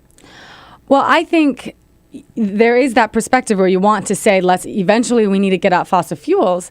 But the other reality is that Obama is president during an unprecedented time of oil and gas abundance. He has this oil and gas, these resources that are being developed right under his nose, and they're going to be developed with or without him. So he has taken it upon himself to support responsible development of oil and natural gas. And if you listen to the people closest to him on this pipeline issue, they say that the pipeline has been overblown. And so if you listen to what his EIS says, if you listen to what his closest former and current advisors say, one would lead that me and others to think that he will eventually approve it. And if he doesn't approve it, that would be a change in his thinking. Yeah. It is. What's the time frame that we're talking about here? Well, that is the million-dollar question. I had a story about that on Friday right after the news broke. And essentially, if you approved it as soon as you could, sticking with the timeline, we have about a 90-day national interest determination period. And then after that is about another month of review. So the soonest we could have a final decision is around May-June timeframe. But that won't happen. The administration will delay it. They've delayed it 5 years with another 6 months, i.e. after the midterm elections. The administration has been careful to say that there is no timeline for this. Secretary Kerry has not looked at it. It's his final decision technically. And so I think it won't be for another 4 or 5 months. And I predict a final decision won't come until right before the midterms or after. All right. Amy Harder here from the National Journal, energy and environmental reporter, talking about this big decision facing President Obama, facing Secretary of State John Kerry first. And it's got a lot of people, a lot of talk about this, both from environmentalists opposed to it and the oil industry, and a lot of leading Republicans who say, let's just build the damn thing. Your questions, your comments at 866-55-PRESS. This is the Bill Press Show.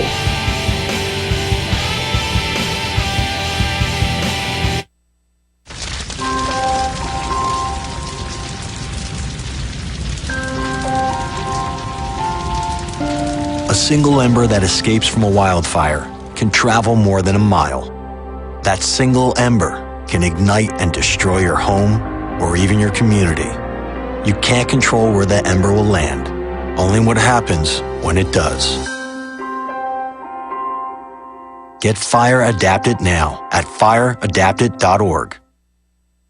Columbine, Virginia Tech, Tucson, Aurora, Fort Hood, Oak Creek, Newtown. Newtown, Newtown.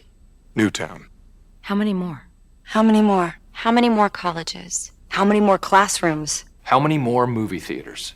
How many more houses of faith? How many more shopping malls? How many more street corners? How many more? How many more? Enough. Enough. Enough. Enough. Demand a plan. Right now. As a mom. As a dad. As a friend. As a husband. As a wife. As an American. As an American. As an American. As a human being. For the children of Sandy Hook. Demand a plan. No more lists of names. It's not too soon. It's too late. Now is the time. Before we all know someone who loved someone on that list. No more lists. No more. Who they might have been. No more. If we had just done something yesterday. It's time. We can do better than this. We can do better than this. It's time. It's time. It's time for our leaders to act. Demand a plan. Right now. Right now. You! Demand it! Enough. Enough. Enough. Enough.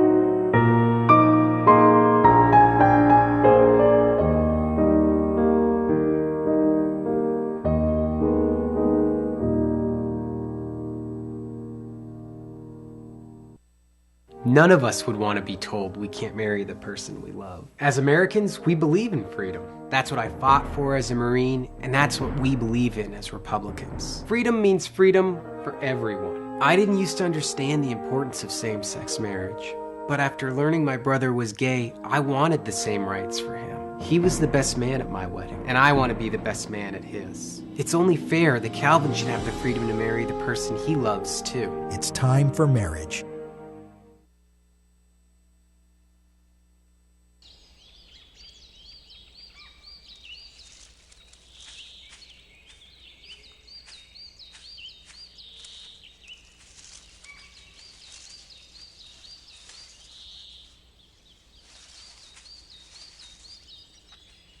At Earth Justice, we defend the environment in the courtroom. Join our fight. When you take a seat, you take a stand. Earth Justice, because the Earth needs a good lawyer. So, I'm kind of new here, but I've noticed a trend. My human does this funny thing where she goes around and gets all my toys, and then she hides them in that basket by the door. You know, but it's always the same basket, and it's always in the same place. And then she acts so surprised when I find them, but, you know, she's putting them in the same basket. Again. It's like, hello? That's where you put it last time. You were the worst at hide and go seek.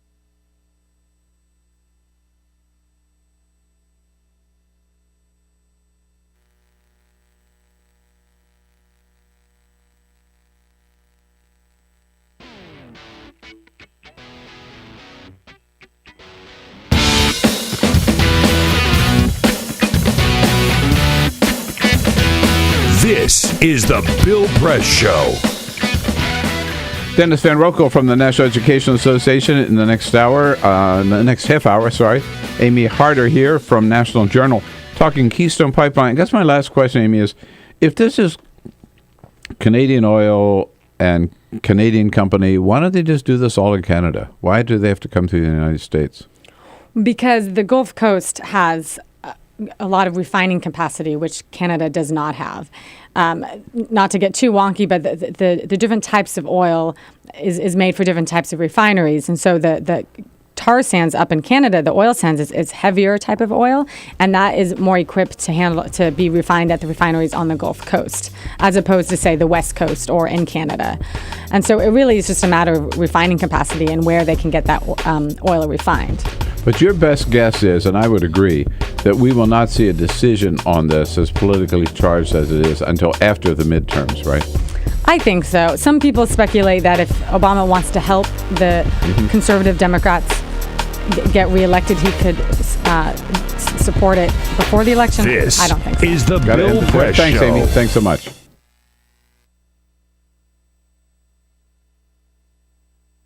This is my computer. This is your computer. Let's go on the internet. Let's go. Click it. Yes. Okay. I cursor in between the R and the E. Pressing down, I want you to just push the period. She's gonna love me all over again. That's it. Jamaica, here you go. Here we go. Good job. Thank you. Thank you. And I did it by myself. Feel smarter.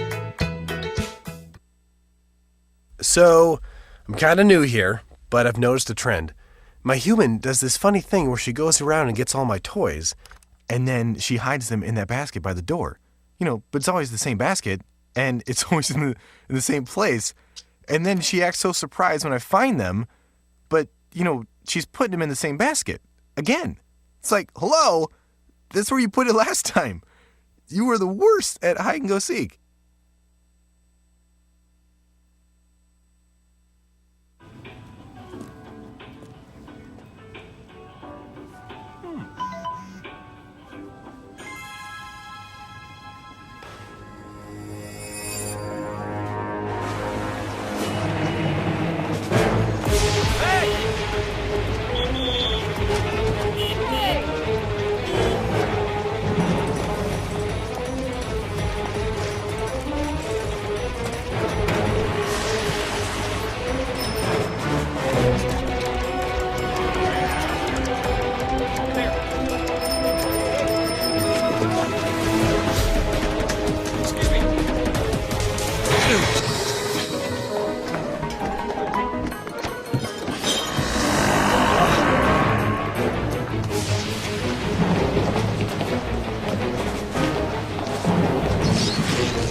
So, same time next week? Well, of course. Put away a few bucks, feel like $1 million. For free tips to help you save, go to Feed the Pig.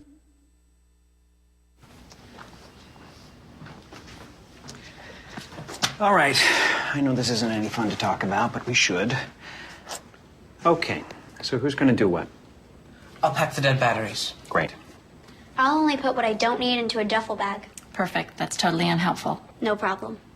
Meanwhile, I will try to comfort everyone by speaking in a calm voice. And I'll try to get the generator going without any gas. Oh, let's not forget the cell phones, which probably won't work. Right. And who is going to handle supplies? I can forget to do a list for us. Thanks, pal. Well, I think we couldn't be any less prepared. I'm proud of you guys. Talk to your kids about who to call, where to meet, what to pack. Visit ready.gov/kids for tips and information. Hey, thanks for stopping by. You know, I followed your character since the first episode. I'm a big fan. Big fan. Thank you. And listen, your storyline, it makes for incredible TV drama. Thing is, your drug use is very adult content. Too adult for the kids. So I'm gonna have to block you. Oh, man. Yeah. Well, have a good one. You're a nice lady.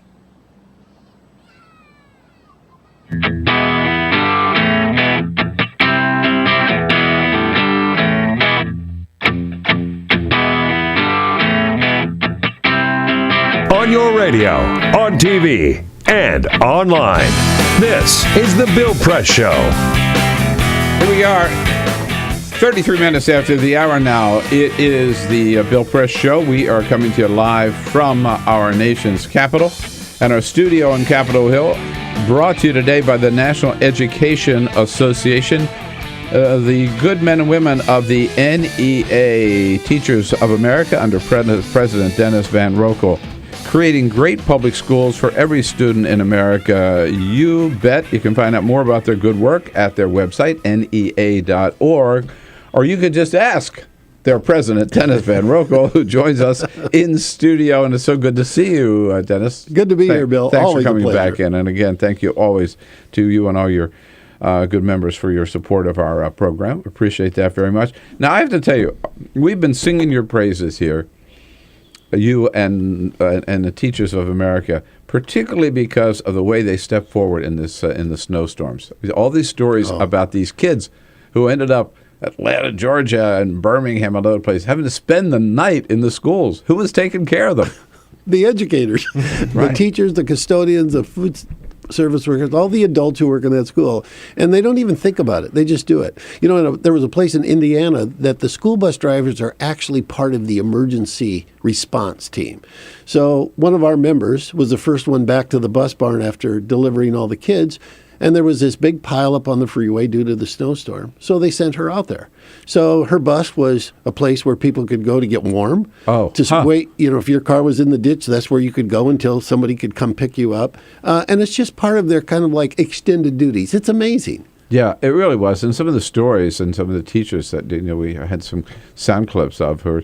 Yeah, I mean, they get the kids right 6-8 hours a day, whatever, but they don't expect to have them 24. Well, you know, but that's a lot of responsibility for these little kids, particularly who are maybe some of them never spent the night away from home. Oh, right? yeah. And think about Peter, your kids. If they went off to school and couldn't get home, yeah, they would have been freaked out, terrified. Right? Yeah, terrified. For those of us who teach high school, I remember when my son turned 7 and we had this little party. I thought it lasted about 3 months in that 2 hours. Oh, right. Yeah. I can't imagine having that group of kids for 24 hours and it's just you. Yeah. Having just done a 6-year-old's birthday party, yeah, you're absolutely right. Yeah, you want a good way. You want a good way to kill 3 days? Have a 2-hour birthday party. Now, President Obama has been talking lately a lot about education. Yesterday, he went to a middle school right up the road here in Delphi, Maryland, and signed another executive order putting some federal resources into providing internet hookups in our schools. Here's why he said this is so important. In a country where we expect free Wi-Fi with our coffee, we should definitely demand it in our schools. Amen. Pretty basic, right? Yeah, and you know, there are two great myths out there about technology in the classroom. One is everyone says it's the great equalizer.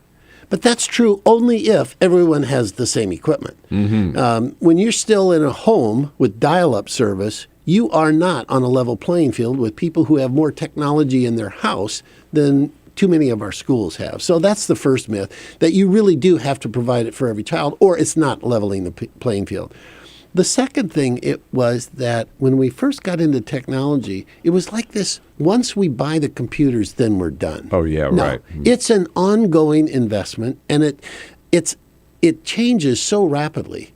We used the electric typewriters in our school a long, long time. You could use those for 5 or 7 or 8 years. You can't do that with technology. And so part of your planning process just has to be, how do you replace that? And hooking up to the bandwidth is so critical. And in what President Obama said, it's not only connecting them with broadband, but they also get the hardware in the buildings that they need, as well as equipment for the people who have them, iPads and so on. First of all, how much progress have we made in providing bandwidth in all America schools? Are we just getting started? No, we've made a lot of progress. There are just too many places that don't have it. And President Obama's line is perfectly, you expect it everywhere you go. The idea that there are some schools that still don't have it is just crazy. You wouldn't go to a coffee shop that didn't have it, right? Yeah. I mean, you wouldn't go. I mean, today we can get on a train that didn't have it. But so then, how has it? I can tell you that the internet, I mean, has totally revolutionized the world of the media, right? The way we do our show, for example. What? I don't even think you probably know the answer to how this is changing education in America, or will, right? But it has changed it dramatically. And I think the most important question that has to be addressed is how do we use technology as a tool to assist in student learning? Sometimes we get in this either or, and you have advocates that I know, we don't need people in the building, we'll just get computers for everybody. That's not a solution, I don't believe. I believe that sometimes they call it blended learning, but the idea is how do you as a teacher use all of this incredible resource of technology to enhance the learning experience? And I think we're making great progress in that. I'm amazed at what the smart boards, when they go in there, what they can do in a classroom. It's exciting to watch teachers, but you have to give people the professional development. I remember I was in a teacher's classroom. She was a math teacher like I had been, and it was during her prep period, and I said, so what's your next class? And she said, pre-calculus. And I said, show me how you would use this smart board in a pre-calculus class. Well, over the next 5 to 7 minutes, she just wowed me.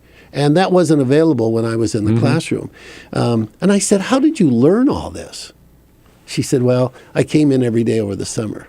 And I thought, what kind of a system is this? Yeah. You buy a piece of technology, but you don't invest $1 in giving people the opportunity to learn really how to use it and to enhance. And, it's like the calculators of today. If you only use it to add, subtract, multiply, and divide, you're not using its capacity.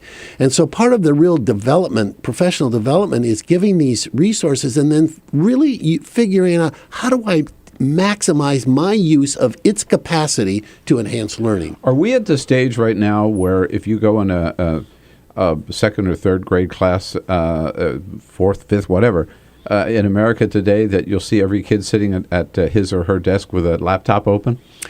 I think we're very close to that. In many places, they are doing that. But again, it's not just having a iPad or a laptop there. Yeah. The question is, how do you use that? Sure. Because there are applications and uses of that just bring learning, just brings it alive, so that students can give you a report with embedded web links that take you to some place so that you can actually see something. You don't have to write about it. I've got a video embedded in my report. So the potential is great. What's really changed is that schools used to be a place you went to get information or knowledge. Now you can get that anywhere, but that doesn't change. It changes the role and function of school, but it doesn't change the need. You still have to create that environment. Now, the other exciting thing on education that President Obama and a lot of others are talking about is early childhood education. Bill de Blasio, elected mayor of New York, on this is his issue. The governor of New York has adopted this, and many governors have. The governor of New York has adopted. Bill de Blasio and Andrew Cuomo only differ on how they're going to pay for it, but not on the need for it. So this, and you've talked about this a long time, this is really taking off, isn't it? Thank goodness. Why is it so important? I think people are realizing you just can't deny the research out there. There is overwhelming evidence that for every dollar you invest in that early childhood, the return is, what one report I just read was 7 to 10%. But more than that, what they found, this is from the Children's Defense Fund in their latest report, and when they just see it as such a springboard to opportunity. If you look at kids who've had early childhood and those that don't, those that have are more likely to graduate from high school, to hold a job, they make more money, and they are less likely to commit a crime. Every statistic that we measure that we want success in is enhanced by early childhood. And I always look at, there is no family of means who ever says, I have a choice. Do I want my kids to have preschool or not? And they choose no. No one does that. Yeah. So if it's right for those of us who could afford it to give it to our kids, why isn't it right for every child in America? So when President Obama first, a year ago, talked about this, and it was a great plan, I believe. So he starts out with heavy investment from the federal, small investment from the state. And then over a period of time, the state picks up that responsibility. So, and you know, the states that have invested, the top 5, according to the Children's Defense Fund, were New Jersey, Connecticut, Massachusetts, New York, and Illinois. And when you look at the overall achievement in those states, it's high. Mm-hmm. So, I mean, it pays. We know it works. And what an investment in our own society to say every kid in America ought to have that. And are we talking about kindergarten? Are we talking about pre-kindergarten? Pre-kindergarten. So starting age 3 and 4. Wow. You know, in Finland, they're held up as the number one system in the world. They weren't always number one. And if you go back into about 1990, they had about 70% of their kids in preschool. Now it's 97%. And the results show. You know, anyone who's ever had a child of their own or a niece or a nephew, they are like sponges. They will learn anything and everything. And so if you expose them to things, they learn it. Well, that's what we need to give to kids. I call it a rich curriculum growing up, that they have opportunities. It's not just book learning. The opportunity to play soccer, to do dance, to do things that explore what their interests are. And those opportunities, kids love to learn. Somehow, if we could just keep that all the way through school. I know. No, that analogy, at that age, they are like sponges, you know. Yeah. I mean, Saturday, I took our 5-year-old grandson through the National History Museum. All I know is that's a dinosaur. No, he knows every single one of those dinosaurs, what their names are, whether they are vegetarians or they're meat eater, carnivores, or and you know everything about every. He can tell you the book on every one of those. It's intimidating, isn't it? It sure is. Hey, kid, how'd you learn that? You just nod your head and say, "That's good." Yeah, good, Milo. What more can you tell? What more can you teach, Granddad? Dennis Fed Roekel here from the National Education Association. Exciting stuff going on in the world of preschool and in the world of Wi-Fi in America's schools. Parents, teachers, citizens, your questions, your comments welcome at 866-55-PRESS. This is the Bill Press Show.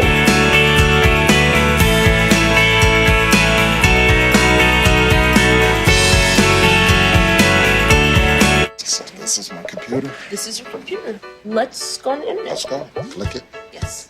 Okay. I cursor in between the R and the E. Pressing dot, I want you to just push the period. She's gonna love me all over again. That's it. Jamaica, here you go. Here we go. Good job. Thank you. Thank you. And I did it by myself. Feel smarter. So, I'm kind of new here, but I've noticed a trend. My human does this funny thing where she goes around and gets all my toys, and then she hides them in that basket by the door. You know, but it's always the same basket, and it's always in the same place. And then she acts so surprised when I find them, but, you know, she's putting them in the same basket. Again. It's like, hello? That's where you put it last time. You were the worst at hide and go seek.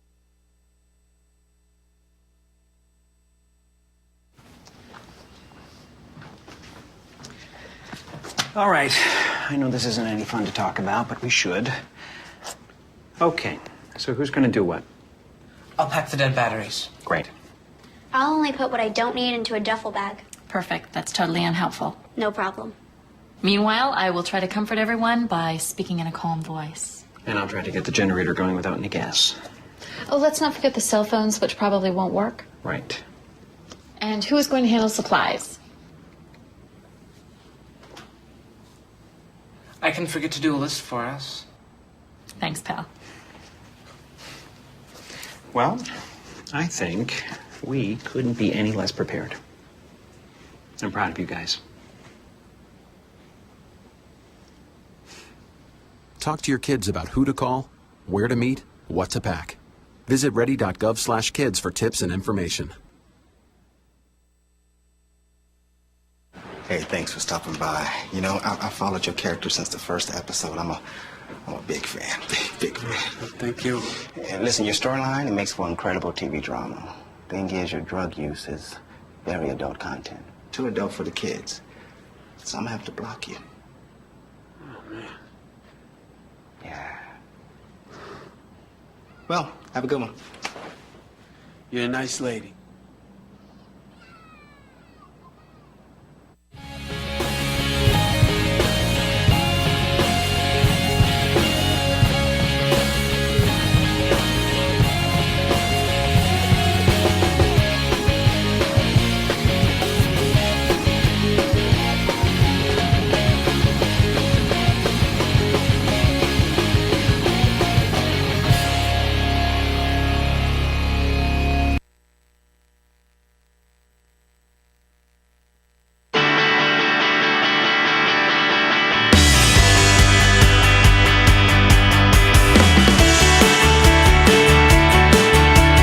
On your radio, on TV, and online.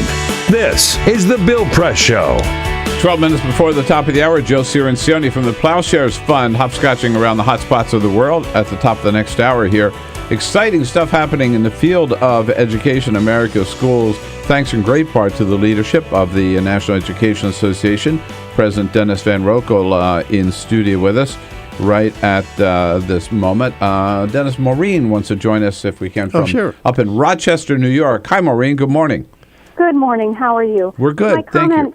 My comment, I'm a kindergarten teacher, and my comment, I wanted to say how important preschool education is.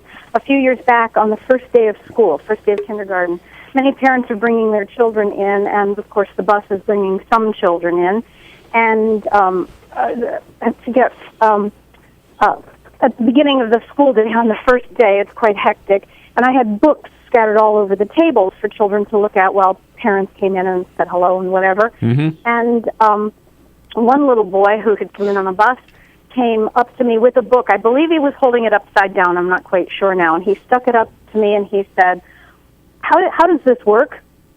The child has never been read a book. Whoa. And needless to say, in his course of his elementary life, he was held back at least twice. You just never catch up. How important that. You know, it also gets to Dennis. Thanks, Maureen. So good to hear from you. Thanks for your good work as a kindergarten teacher. I appreciate that more than I ever did this year. The two grandkids in kindergarten. But that's also the role of the parents, right? You know, the teachers can't do it all. But we also have to recognize that, especially in the last 5 years, the economic times, there are parents who are doing everything they can just to be able to provide the basics of life. And they're working 2 and 3 jobs. And I think that we have a responsibility. You know, it's when you think of all the things you want for your own kids or grandkids, why not for other people's kids? And I think as a society, that's something we can do. We can provide those, for example, early childhood. The idea that a child is starting kindergarten has never been read to. And I think of all the grades in school, Maureen as a kindergarten teacher, wow, we such special people. But I don't, as a high school math teacher, the range of ability in any class I taught paled to comparison to the range of ability and knowledge to a kindergarten class. So as Maureen said, here's someone who's never had a book read to them, probably doesn't know their letters or anything, and there will be other kids who are already reading, 1st, 2nd, 3rd grade level. So it's not that some are so much smarter than another. It's the opportunity and access to those kinds of opportunities. So, as a society, we all benefit by investing in these kids to give them that good start. We all profit and benefit from that. Well, you know, I'm a true believer in that. And as you said, those investments in early childhood education, and education period, I think pay off more than any other dollar we can invest in this country. But are we keeping up? Are we doing enough at the federal level or at the state level? The one area in the federal level that is really lacking, and always has been, is in special education. The federal government committed to pay 40% of those costs, and they've never even paid half of that. And so it's required, But when the federal government doesn't pick up their share, that additional share has to be picked up at the local level. And that's a place where the federal funding has really been lacking. There are other federal programs that I think do a good job of trying to level the playing field. The Elementary Secondary Education Act, which No Child Left Behind is labeled that now, that its original intent under President Johnson was to level that playing field. Head Start, migrant education, all of those things were to enable kids who don't have what they need at those early age to try and level that playing field. And those are incredibly important investments. But in the last 5 years, in this economic crisis, the cutbacks at the state level have been devastating. And I always say when you eliminate 250,000 adults who work in school, you didn't eliminate any of the kids. They're all there with the same needs. You've eliminated programs and supports that they need, and we need to reinvest in that. Some states are putting back 10 or 20% of what they cut. That's not enough. You only get 1 year in first grade, and we owe it to every kid in America that we give them what they need to succeed. Teaching's still a profession that young people ought to consider? Absolutely. And I want that to change. I think the profession has been just too much maligned and disrespected. I personally, as a high school math teacher, I get upset when people assume that anyone with a degree in math can do what I do in a classroom. I mean, doing the problems in the math book, that's the easy part for me.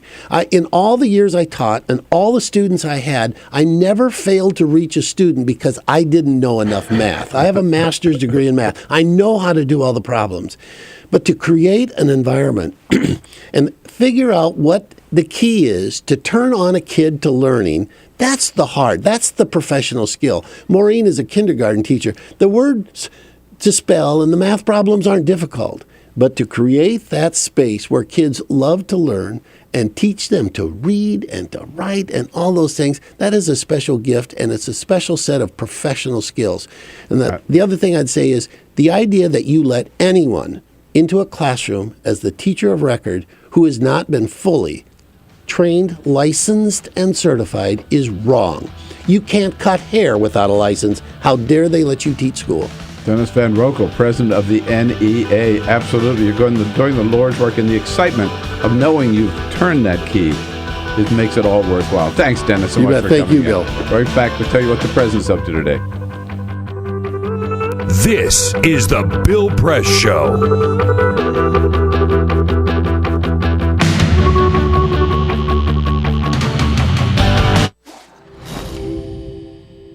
In the early 20th century, the war to end all wars didn't end war at all. It stoked the fires of change. A traumatized world was ripe for change. The world was ready for modernism. Modernists wanted to forget history, or at least reinterpret it. More than just a style, modernism applied to virtually all forms of creative expression.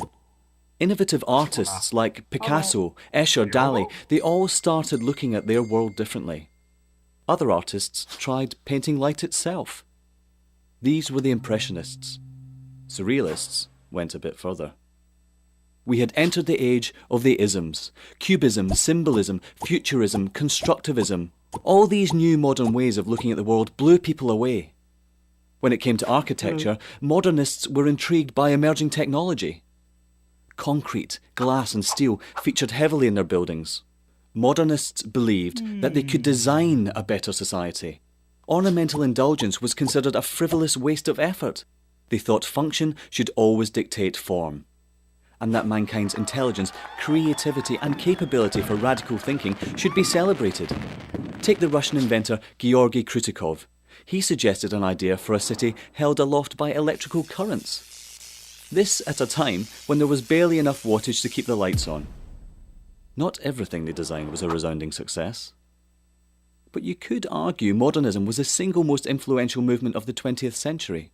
From house music to housewares, tables and chairs to graphic design, all have been created by the aesthetics and ideas of modernism.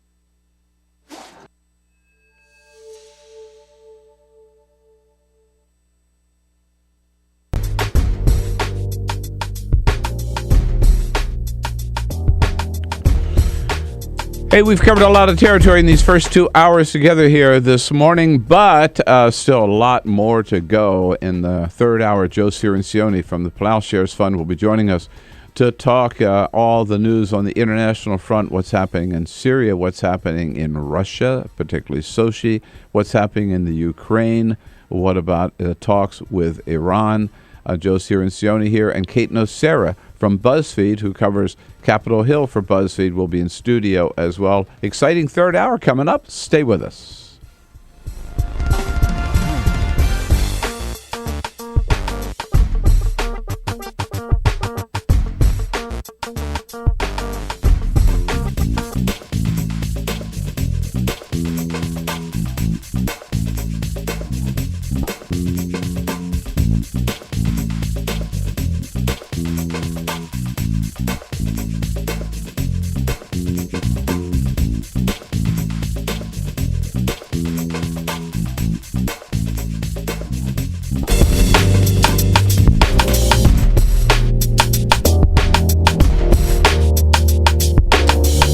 All right, in the next hour, Joe Cirincione is here from the PloughShares Fund, and Kate Nocera here from BuzzFeed.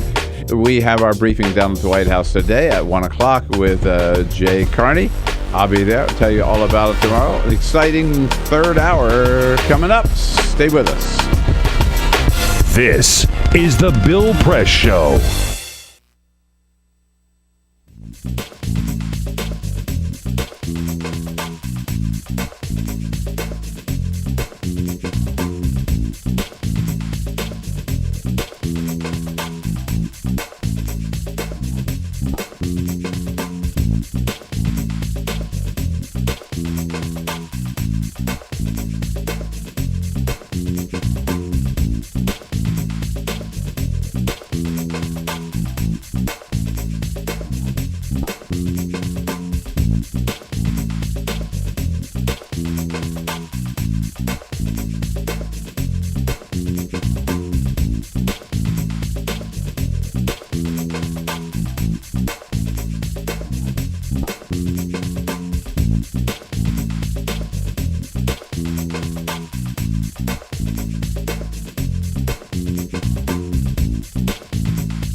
The nation, on your radio, on your TV, and online.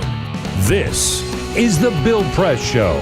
CVS says from now on, no more cigarettes, no more tobacco products. We ain't gonna sell them. Hey, good morning, everybody. With that little bit of breaking news, we start hour number 3 here of the Bill Press Show this Wednesday morning, February 5. Thank you for joining us. And welcome to the program, booming out to you coast to coast, live from our nation's capital on your local progressive talk radio station, wherever you happen to be in this great land of ours. And this hour on our video stream, global, worldwide, at TawkrTV, youtube.com/TawkrTV. Thank you for joining us. Say hello to the team this morning, Peter Ogburn and Elisa Murphy. Hey, hey, hey. Good morning. Hey, guys. Alicia Cruz here also. She's standing by to take your phone calls, and Cyprian Bolding has the cameras on, the lights on, and got us looking good on the video stream. We have, this big news here about CVS is really a big deal, isn't it? Huge deal. The major pharmaceutical change, drugstore change in the country. Yeah. Announcing this morning, so it's such a big deal that President Obama himself has put out a statement this morning congratulating and thanking the leaders of CVS. He says, just the first statement of the president's press release this morning, I applaud this morning's news that CVS Caremark has decided to stop selling cigarettes and other tobacco products in its stores and begin a national campaign to help millions of Americans quit smoking instead. Good for them. They said, I mean, in their statement that they put out, that it was all about health care or health costs, that smoking costs a lot of money for people to smoke and it makes them sick. Here are some numbers, by the way. The Washington Post got on top of what this could mean to their business. Sarah Cliff on Wonk Blog. So CVS has approximately 7,600 stores around the country, right? And by them saying that they're going to stop selling cigarettes and tobacco products by October 1st, that's the date that they plan to have it tobacco-free, they stand to lose $2 billion. Wow. That's how much business they do in tobacco sales. $2 billion that they're walking away from because they think it's the right thing to do. Yeah. It is the right thing to do. More power to them. In today's day and age, that is stunning. That anybody walk away from that. Absolutely. Good for CVS. It's right across one of their 7,600 stores is right across the street. I want to go there more often now. I will too. Find a reason. All right. On other matters, we are so pleased to welcome back to the studio a good friend. We just haven't seen him in too long a time. Joe Cirincione is head of the PloughShares Fund. Hello, Joe. How are you? Morning, Bill. You're looking very dapper this morning. Thank you very much, sir. It's a little chilly outside. Well, I know. We have to. The winter is here, Joe. Polar vortex. You ever hear of the polar vortex? That's right. Yeah. Somebody said it's freezing cold one day. It's warm over the weekend. I know. Then it's freezing cold again. That's where someone's calling it the bipolar vortex because it can't make up its damn mind. Well, that's the way it's been. Yeah. And we've got this little nastiness out there today. Well, I was in Chicago last week, and it was minus 12. So this is balmy. Yeah. I'm just probably going to wear shorts. And we're going to have another storm heading this way over the weekend as well. Lots to talk about with Joe on the world front. Boy, there are so many hot spots. We've been saying, look at my long list here, Joe. We've been saving them up for you. Let's go. Lightning round. And then Kate Nocera will be joining us a little bit later from BuzzFeed. We'll get into it with Joe, but first... This is the big Full Court Press. Breaking news, Bill. Breaking news. I can't stand more breaking news. I know. We've had a couple of breaking news stories today. Here is another one. Out of Sochi, snowboarding star Shaun White, who is known as the Flying Tomato, the long red hair. His hair's not so long anymore. He is not competing in the slope style event in Sochi. He was going to be participating in the half pipe, which if he wins the gold medal this year, it will be the third Olympics in a row that he's won the gold medal for that event. He is not doing the slope style. He had a couple of practice runs. He fell very hard on one of them and said the course isn't safe. It's not ready to be raced on, and he's pulling out and focusing on the half pipe. There have already been a couple of people who've hurt themselves on that slope style event warming up, including one Finnish snowboarder. She was carried out on a stretcher. It was so bad. Wow. Yeah. But he, plain and simple, said this course should not be raced on. So he's pulling out. I haven't heard one positive story about Sochi so far. From hotels to toilets to drinking water now to ski slopes. Do you remember George Zimmerman? He's back in the news. He said that he is going to take part in a celebrity boxing match. He's going to step in the ring and box a celebrity, and we weren't sure who he was going to box until yesterday. We found out he is going to fight rapper DMX, which is a boxing match that I will most definitely watch. DMX spoke to TMZ yesterday, said, "Not only will I break every rule in boxing, I'm going to beat the living blank out of him," talking about Zimmerman. Just the idea that they would let Zimmerman even participate in an event like that is pretty sick. I agree. I agree. And a very interesting new study, the Washington Post took a look at some of the numbers of the declining population of birds around the country. And they looked at a study done by Oklahoma State University, says that each year, between 365 and 988 million birds die just by crashing into windows. Oh. Nearly 1 billion birds. Wow. Just in the United States alone. You mean you really should put those bird stickers up on your windows? Yes, they don't see the windows, so they just fly. They think it's clean air, clear air. They just boom. They run into the window and they drop dead. Almost 1 billion birds in the United States alone die each year by running into windows. I have had that. Seriously, I've had that happen so often, particularly in our house in California, which has great big windows in it. and we live in a forest, and there are lots of birds. But what can you do? I mean, you just can't. They do have these, like you said, they have these little stickers now that you could put on that sort of the birds see it and identify it, but then you get these big stickers. You do. Evolution is going to take care of that. a million What, years birds that from can now. fly through windows? No. Radar, Joe. Radar. They'll develop radar like bats do. Do you ever have a bat fly into a window? Never happened. No, right? Okay. Seriously, think about it. So, there's a great book about the finches down in the Farallon, not the Farallon Islands, but the Galapagos Islands. Where their beaks change depending on the food that's available. Right, the kind of I've and seen you can that. actually just take it. If we hang around long enough. Yeah, Professor Press. Take it from Dr. Press here. 14 minutes after the hour, Joe. Here's a story this morning. I just want to start with this. There's so much. Let's start with Syria.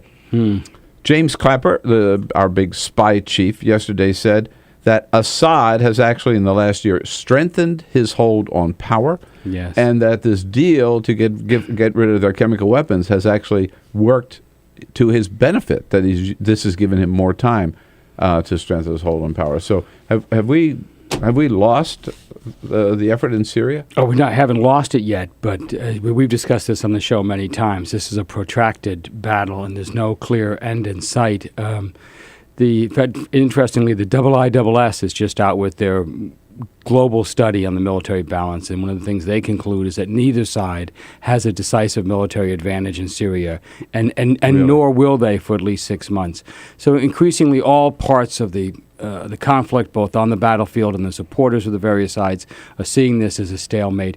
Interestingly, we're seeing some evidence from Iran that they're interested in helping to negotiate a settlement here because they don't think Assad can prevail. He can hold on, but he can't prevail. So right now, you think it is a stalemate. The rebels have gained strength, and Assad has gained strength. Yes, and they've fought to a standstill. The bloody battles continue. You see the stories about the Syrian Army and Air Force dropping what they call barrel bombs on Aleppo in particular.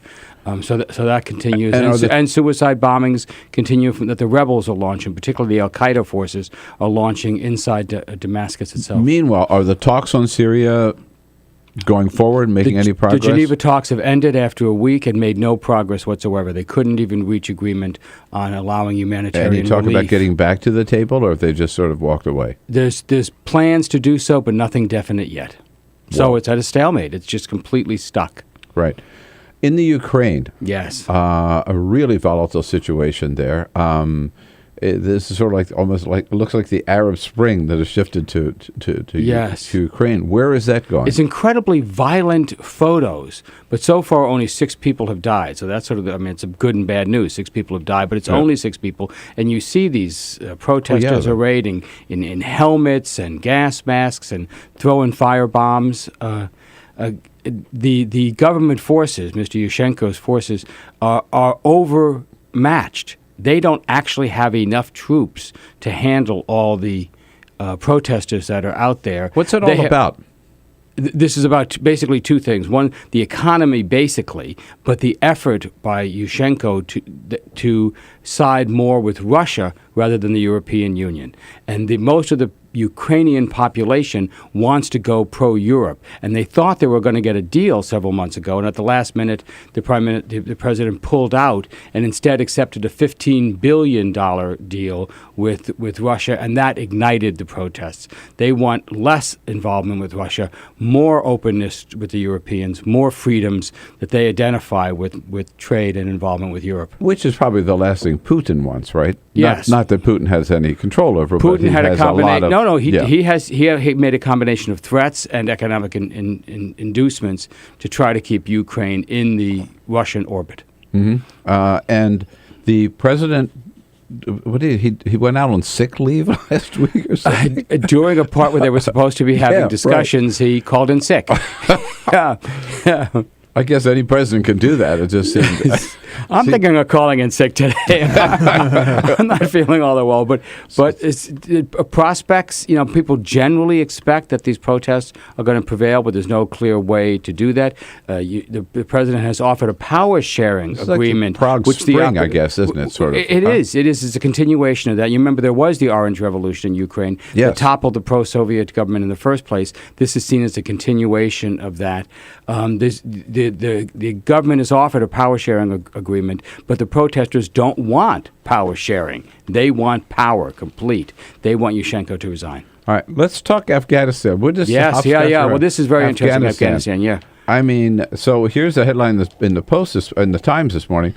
Old tensions resurface over the U.S. role in post-2014 Afghanistan. President Obama had the military leaders in the Oval Office yesterday from Afghanistan to say, what the hell's it going to look like in post-2014?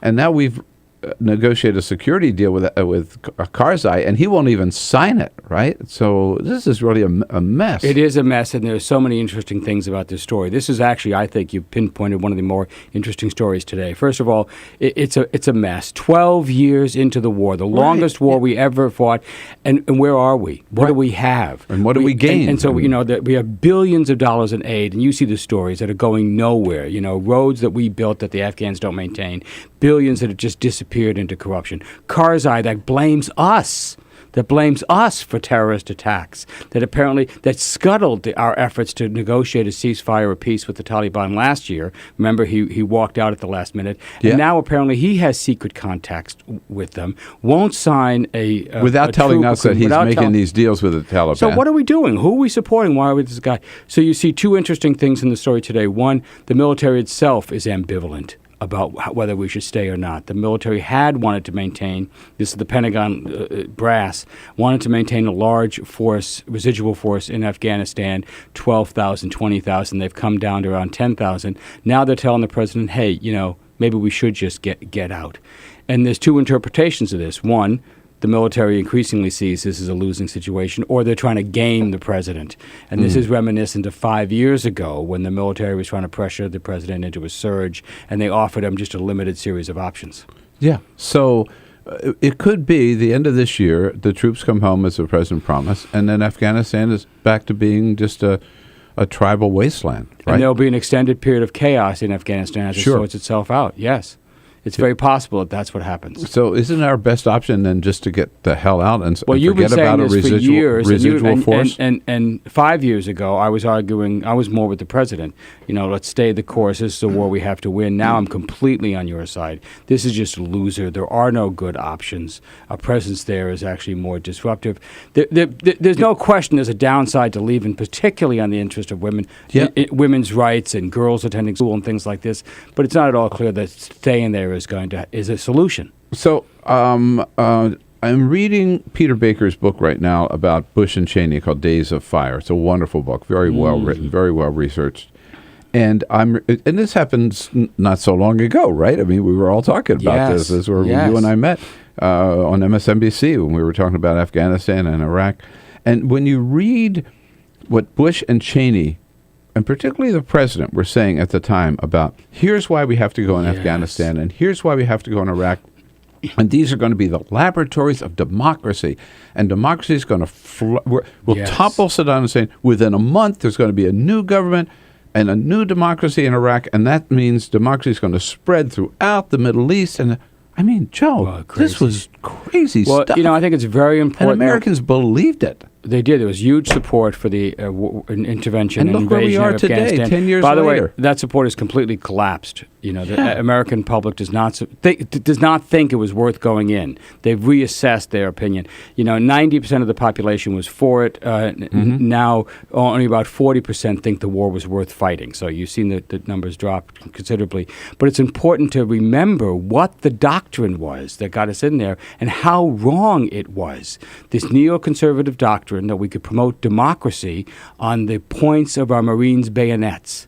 and that this was what was going to happen in Afghanistan. This is why we had to go into Iraq, and we were just going to roll through the Middle East, Damascus, Tehran, even Riyadh, and transform the geopolitics of the region by military force. A complete fantasy, and we're still paying for it. We have a disaster on our hands. Yeah, and colossal. And that they sold this to the American people. It's just unbelievable. Yeah. Joe Cirincione here, PloughShares Fund, PloughShares.org, PLOUGH shares.org. We'll be back with Joe. Your questions, your comments, welcome at 866-55-PRESS.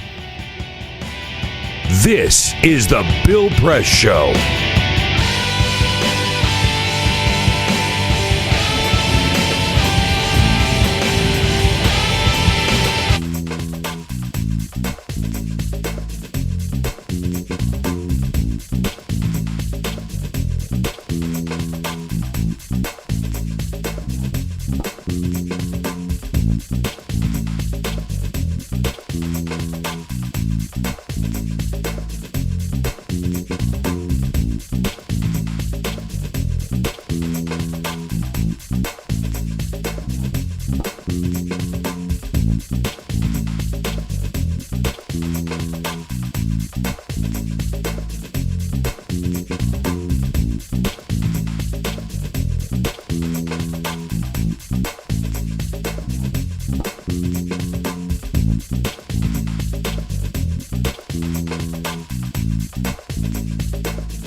is the Bill Press Show.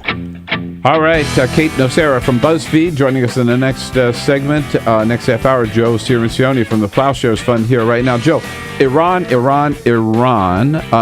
Some good news, actually, right? Probably the most significant foreign policy story of the year. U.S. trying to negotiate a deal to stop Iran from developing a bomb. And good news, we beat back just last week an effort in the Senate to kill the negotiations. A bill pushed by Senator Kirk and Senator Menendez that would have killed the negotiations, put on more sanctions, and then headed us on a path towards war, beaten back. A great victory for those who favor diplomacy over war. John Kerry and President Obama were both saying, give diplomacy a chance, right? And they've now convinced the Senate to let that happen. Thanks a lot to people like your listeners who called in and let Senators Kirk and know that they didn't want this kind of war. And thanks Senator Durbin, for example, from the great city of Chicago, for his efforts to promote diplomacy. Yes, and not such a good day for AIPAC, which had a rare defeat. They did. AIPAC is losing influence in part because they've become so Republican-leaning. They've lost their bipartisan nature. Joe Cirincione, great job. Thanks so much. Thank you. Is the Bill Press Show.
TV and online.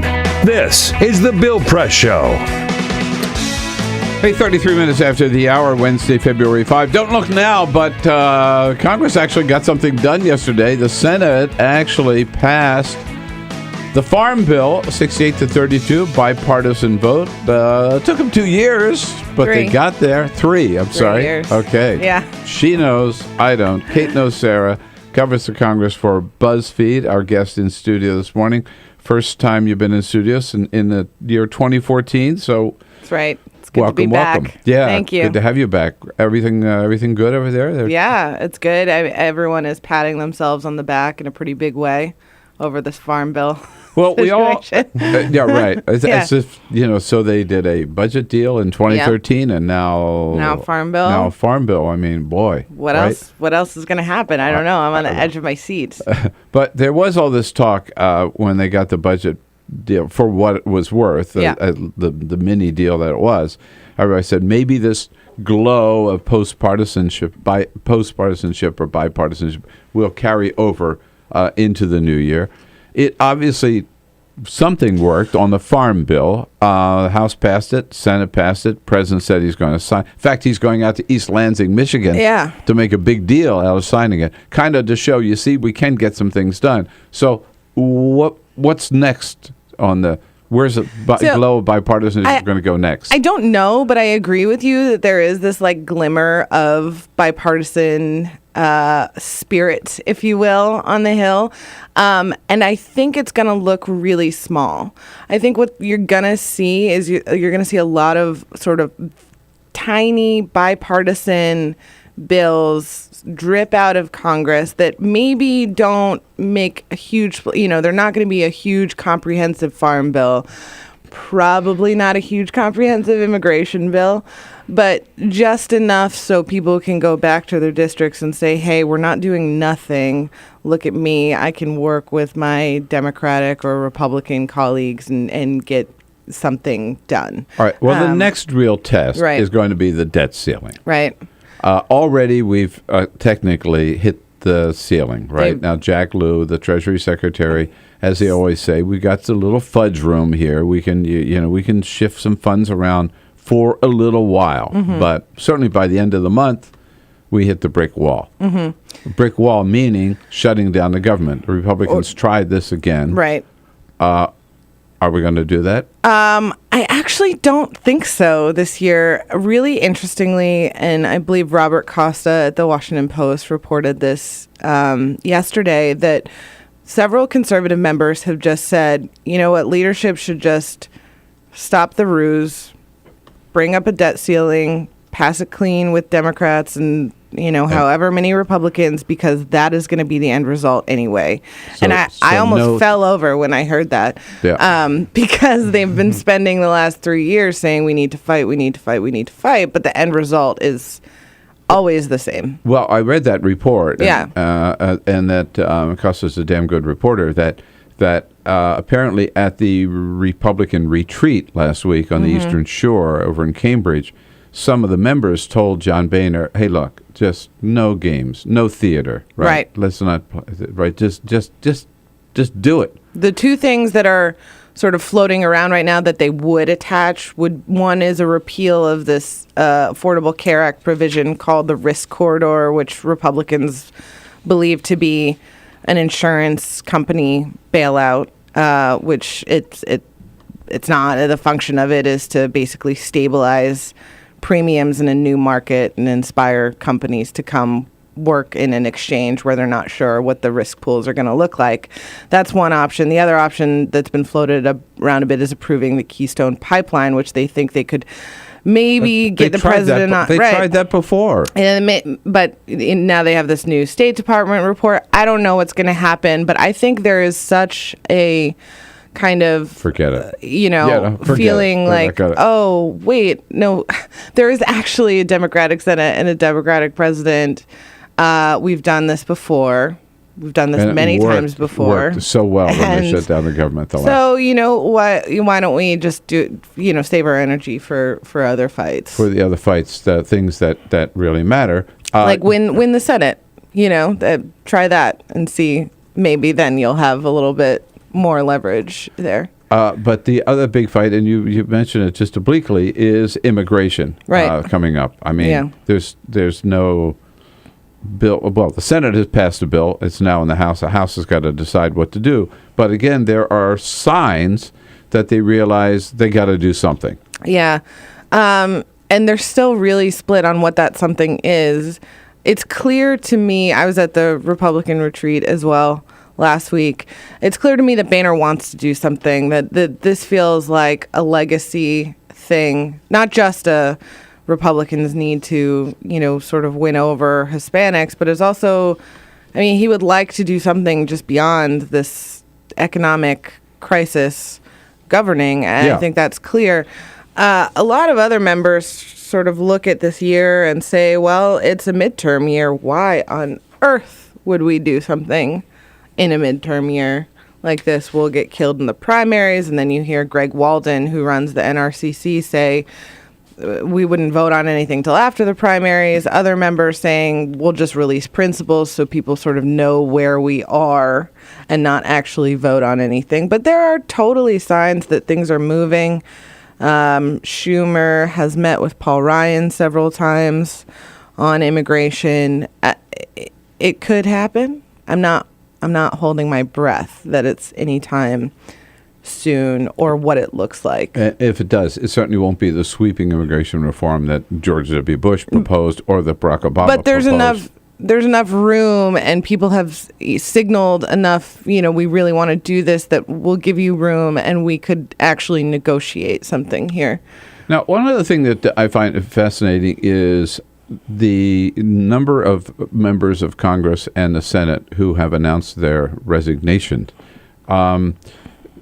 18 members of the House now, 10 Republicans and 8 Democrats. The most recent was Congressman Rob Andrews from South New Jersey yesterday. Before that, you had Henry Waxman, George Miller, Jim Moran, Carolyn McCarthy. Right? Yeah. Mike McIntyre from North Carolina. The list goes on and on. Is this an unusual flood of people out of Congress?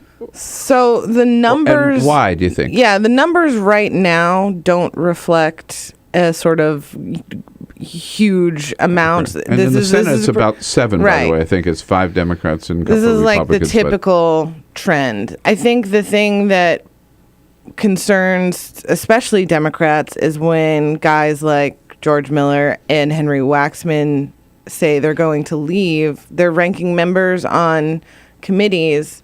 If they felt that the House was going to be recaptured by Democrats, they would absolutely stay because you want that chairmanship position.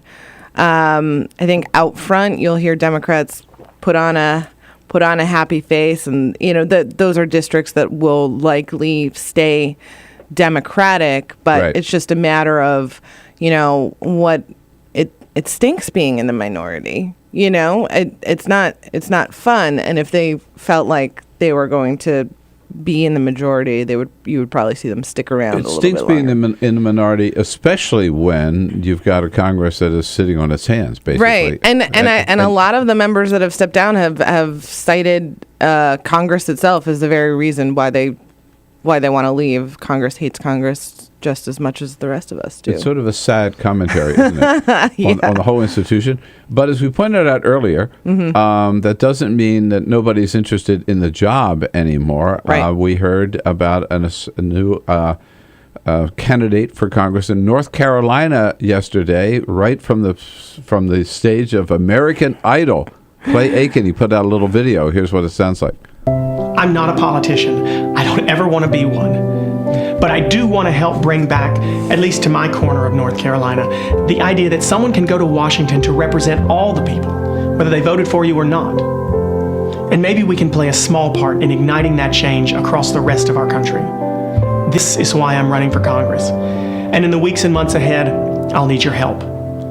I need to say something, by the way, because earlier I said that Clay Aiken was in the first season of American Idol, and I was wrong. Oh, he was in the second She was in the second season. Kelly Clarkson won. Oh yeah, the first season. of course, yeah. I mean, and sang I'm not at say of course because I never watched. But but she sang at the Bush's inauguration. no, she was a big deal. I mean, she's gone on to have a very successful career. Right. But it was not the first season; it was the second. Right. Season. Thank you for everyone on Twitter for correcting. But you're right; he didn't win. He didn't win. He didn't. He came in second. He came in second, but he had ended up with a much better career than Ruben Studdard.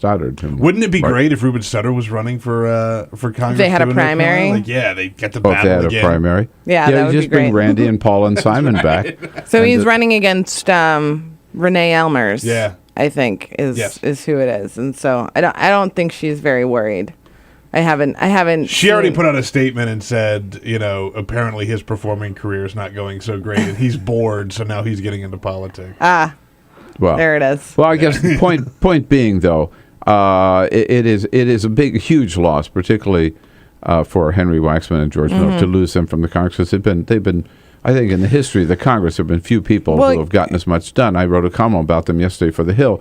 But there will be new blood coming up, and there's turnover every year. But you have to think about losing, the institutional knowledge of a George Miller or a Henry Waxman, and you have the young people who don't know how everything works. They don't know how to write major legislation. I mean, obviously, it takes a little while to get that, but what ends up happening is you don't have representatives who can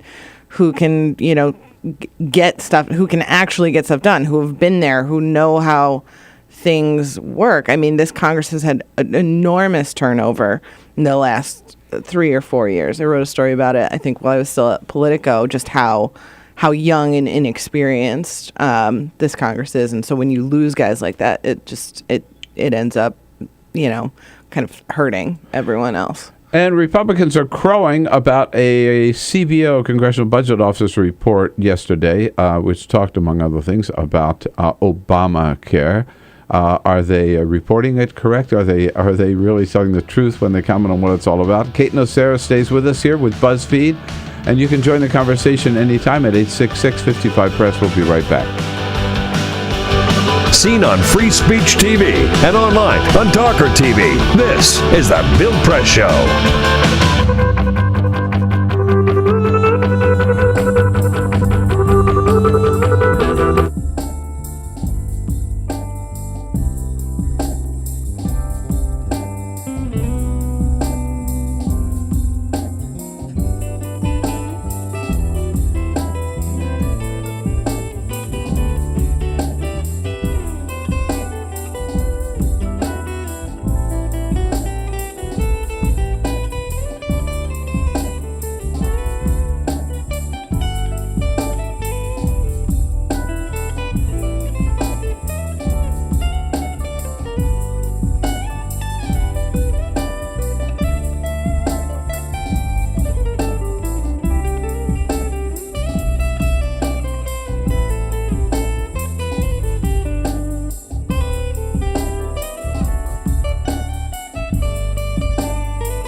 On your radio, on TV, and online. This is The Bill Press Show. All right, 11 minutes before the top of the hour now here, wrapping up on a Wednesday, February 5. Kate Nocera here with us from BuzzFeed. And Kate, yesterday, the Congressional Budget Office came out with a report on the economy in general. Right. And on the one whole appendix about the Affordable Care Act, Appendix C, the White House so eager to get the right story out about what this report meant that they brought in Jason Furman to our White House briefing yesterday, head of the President's Council of Economic Advisors, because Republicans were already saying that this was really, really bad news. Here's Mitch McConnell's take on what the Congressional what the Congressional Budget Office report bottom line was. We got Mitch McConnell. Yeah. The CBO report is certainly not pretty if you're interested in creating jobs in America. As we all know, they estimate at up to $2 million fewer jobs will be created as a result of Obamacare. 2 million jobs lost as a result of Obamacare. Is that what the report said? No, what the report says is that 2 million people will sort of scale back on their full-time work. Or might. Or might. Yeah. Could. Possibly, because they will have option. They won't be stuck in their job for healthcare. That they will be able to leave because of the incentives in the Affordable Care Act. That they'll be able to buy insurance. It's a could. Jobs will probably be lost. There's some of those jobs actually might be lost as a result of Obamacare, but it is not a flat 2 million people are going to lose their jobs. Here's the problem, though, is that the Democrats and Jason Furman, the explanation is not as smooth as 2 million jobs lost, right? Like, Republicans can just say that, and that is a very powerful message. It is one sentence. It is easy to say, explaining what job lock is, what the incentives are. It becomes this whole difficult, and it stinks because that's it. There's tons of gray area in this law. Right. It is really hard to explain provisions and how things work, and it's going to be tough for people to push back on. Right. So I was at the briefing yesterday, and I thought Furman. It was very. You're right. It's not a one sentence thing, but it was very clear, and the way he explained it. What the CBO report says.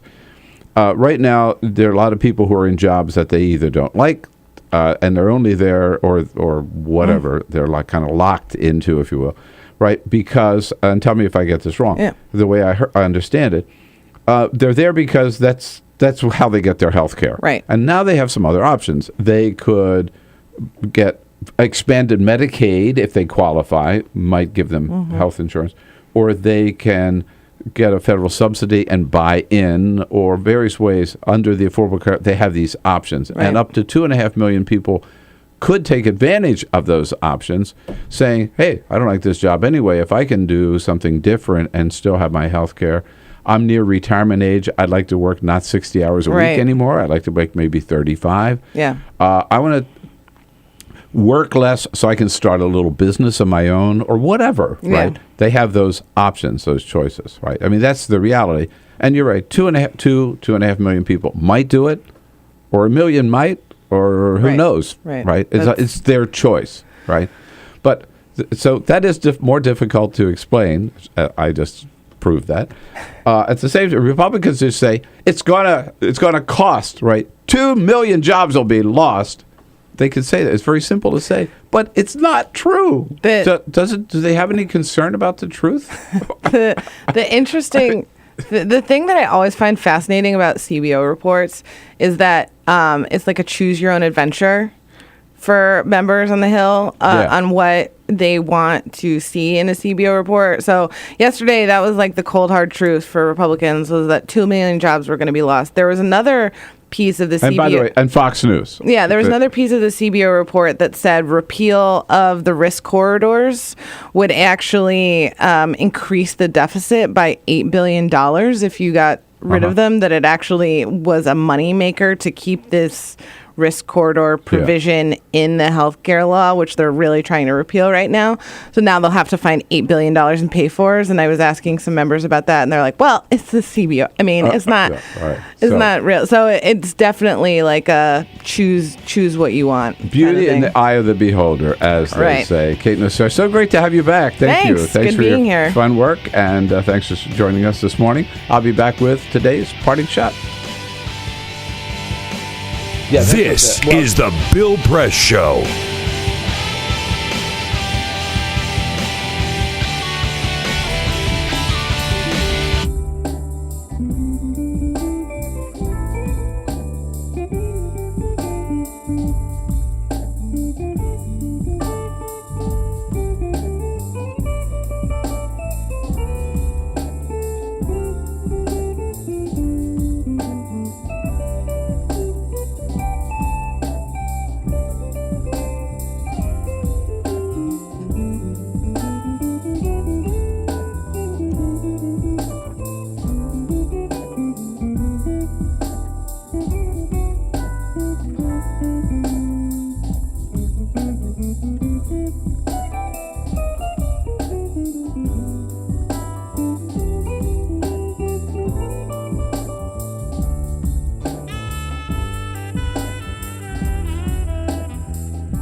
The Parting Shot with Bill Press.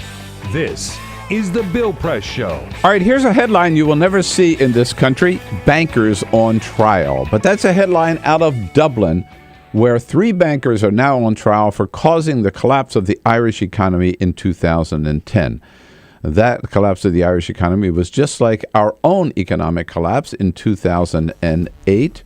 People lost their shirts, people lost their pensions, people lost their jobs. There's just one big difference. In Ireland, the bankers, those who caused the recession, are being held responsible. They've been charged with crimes. They are now on trial. In the United States, our bankers got away with nothing. So my question is, Why can Ireland go after its bankers, and why don't we go after our Wall Street executives? Every American should demand an answer to that question. This Have a good one, is folks. the See you back Bill here again Press tomorrow. Show.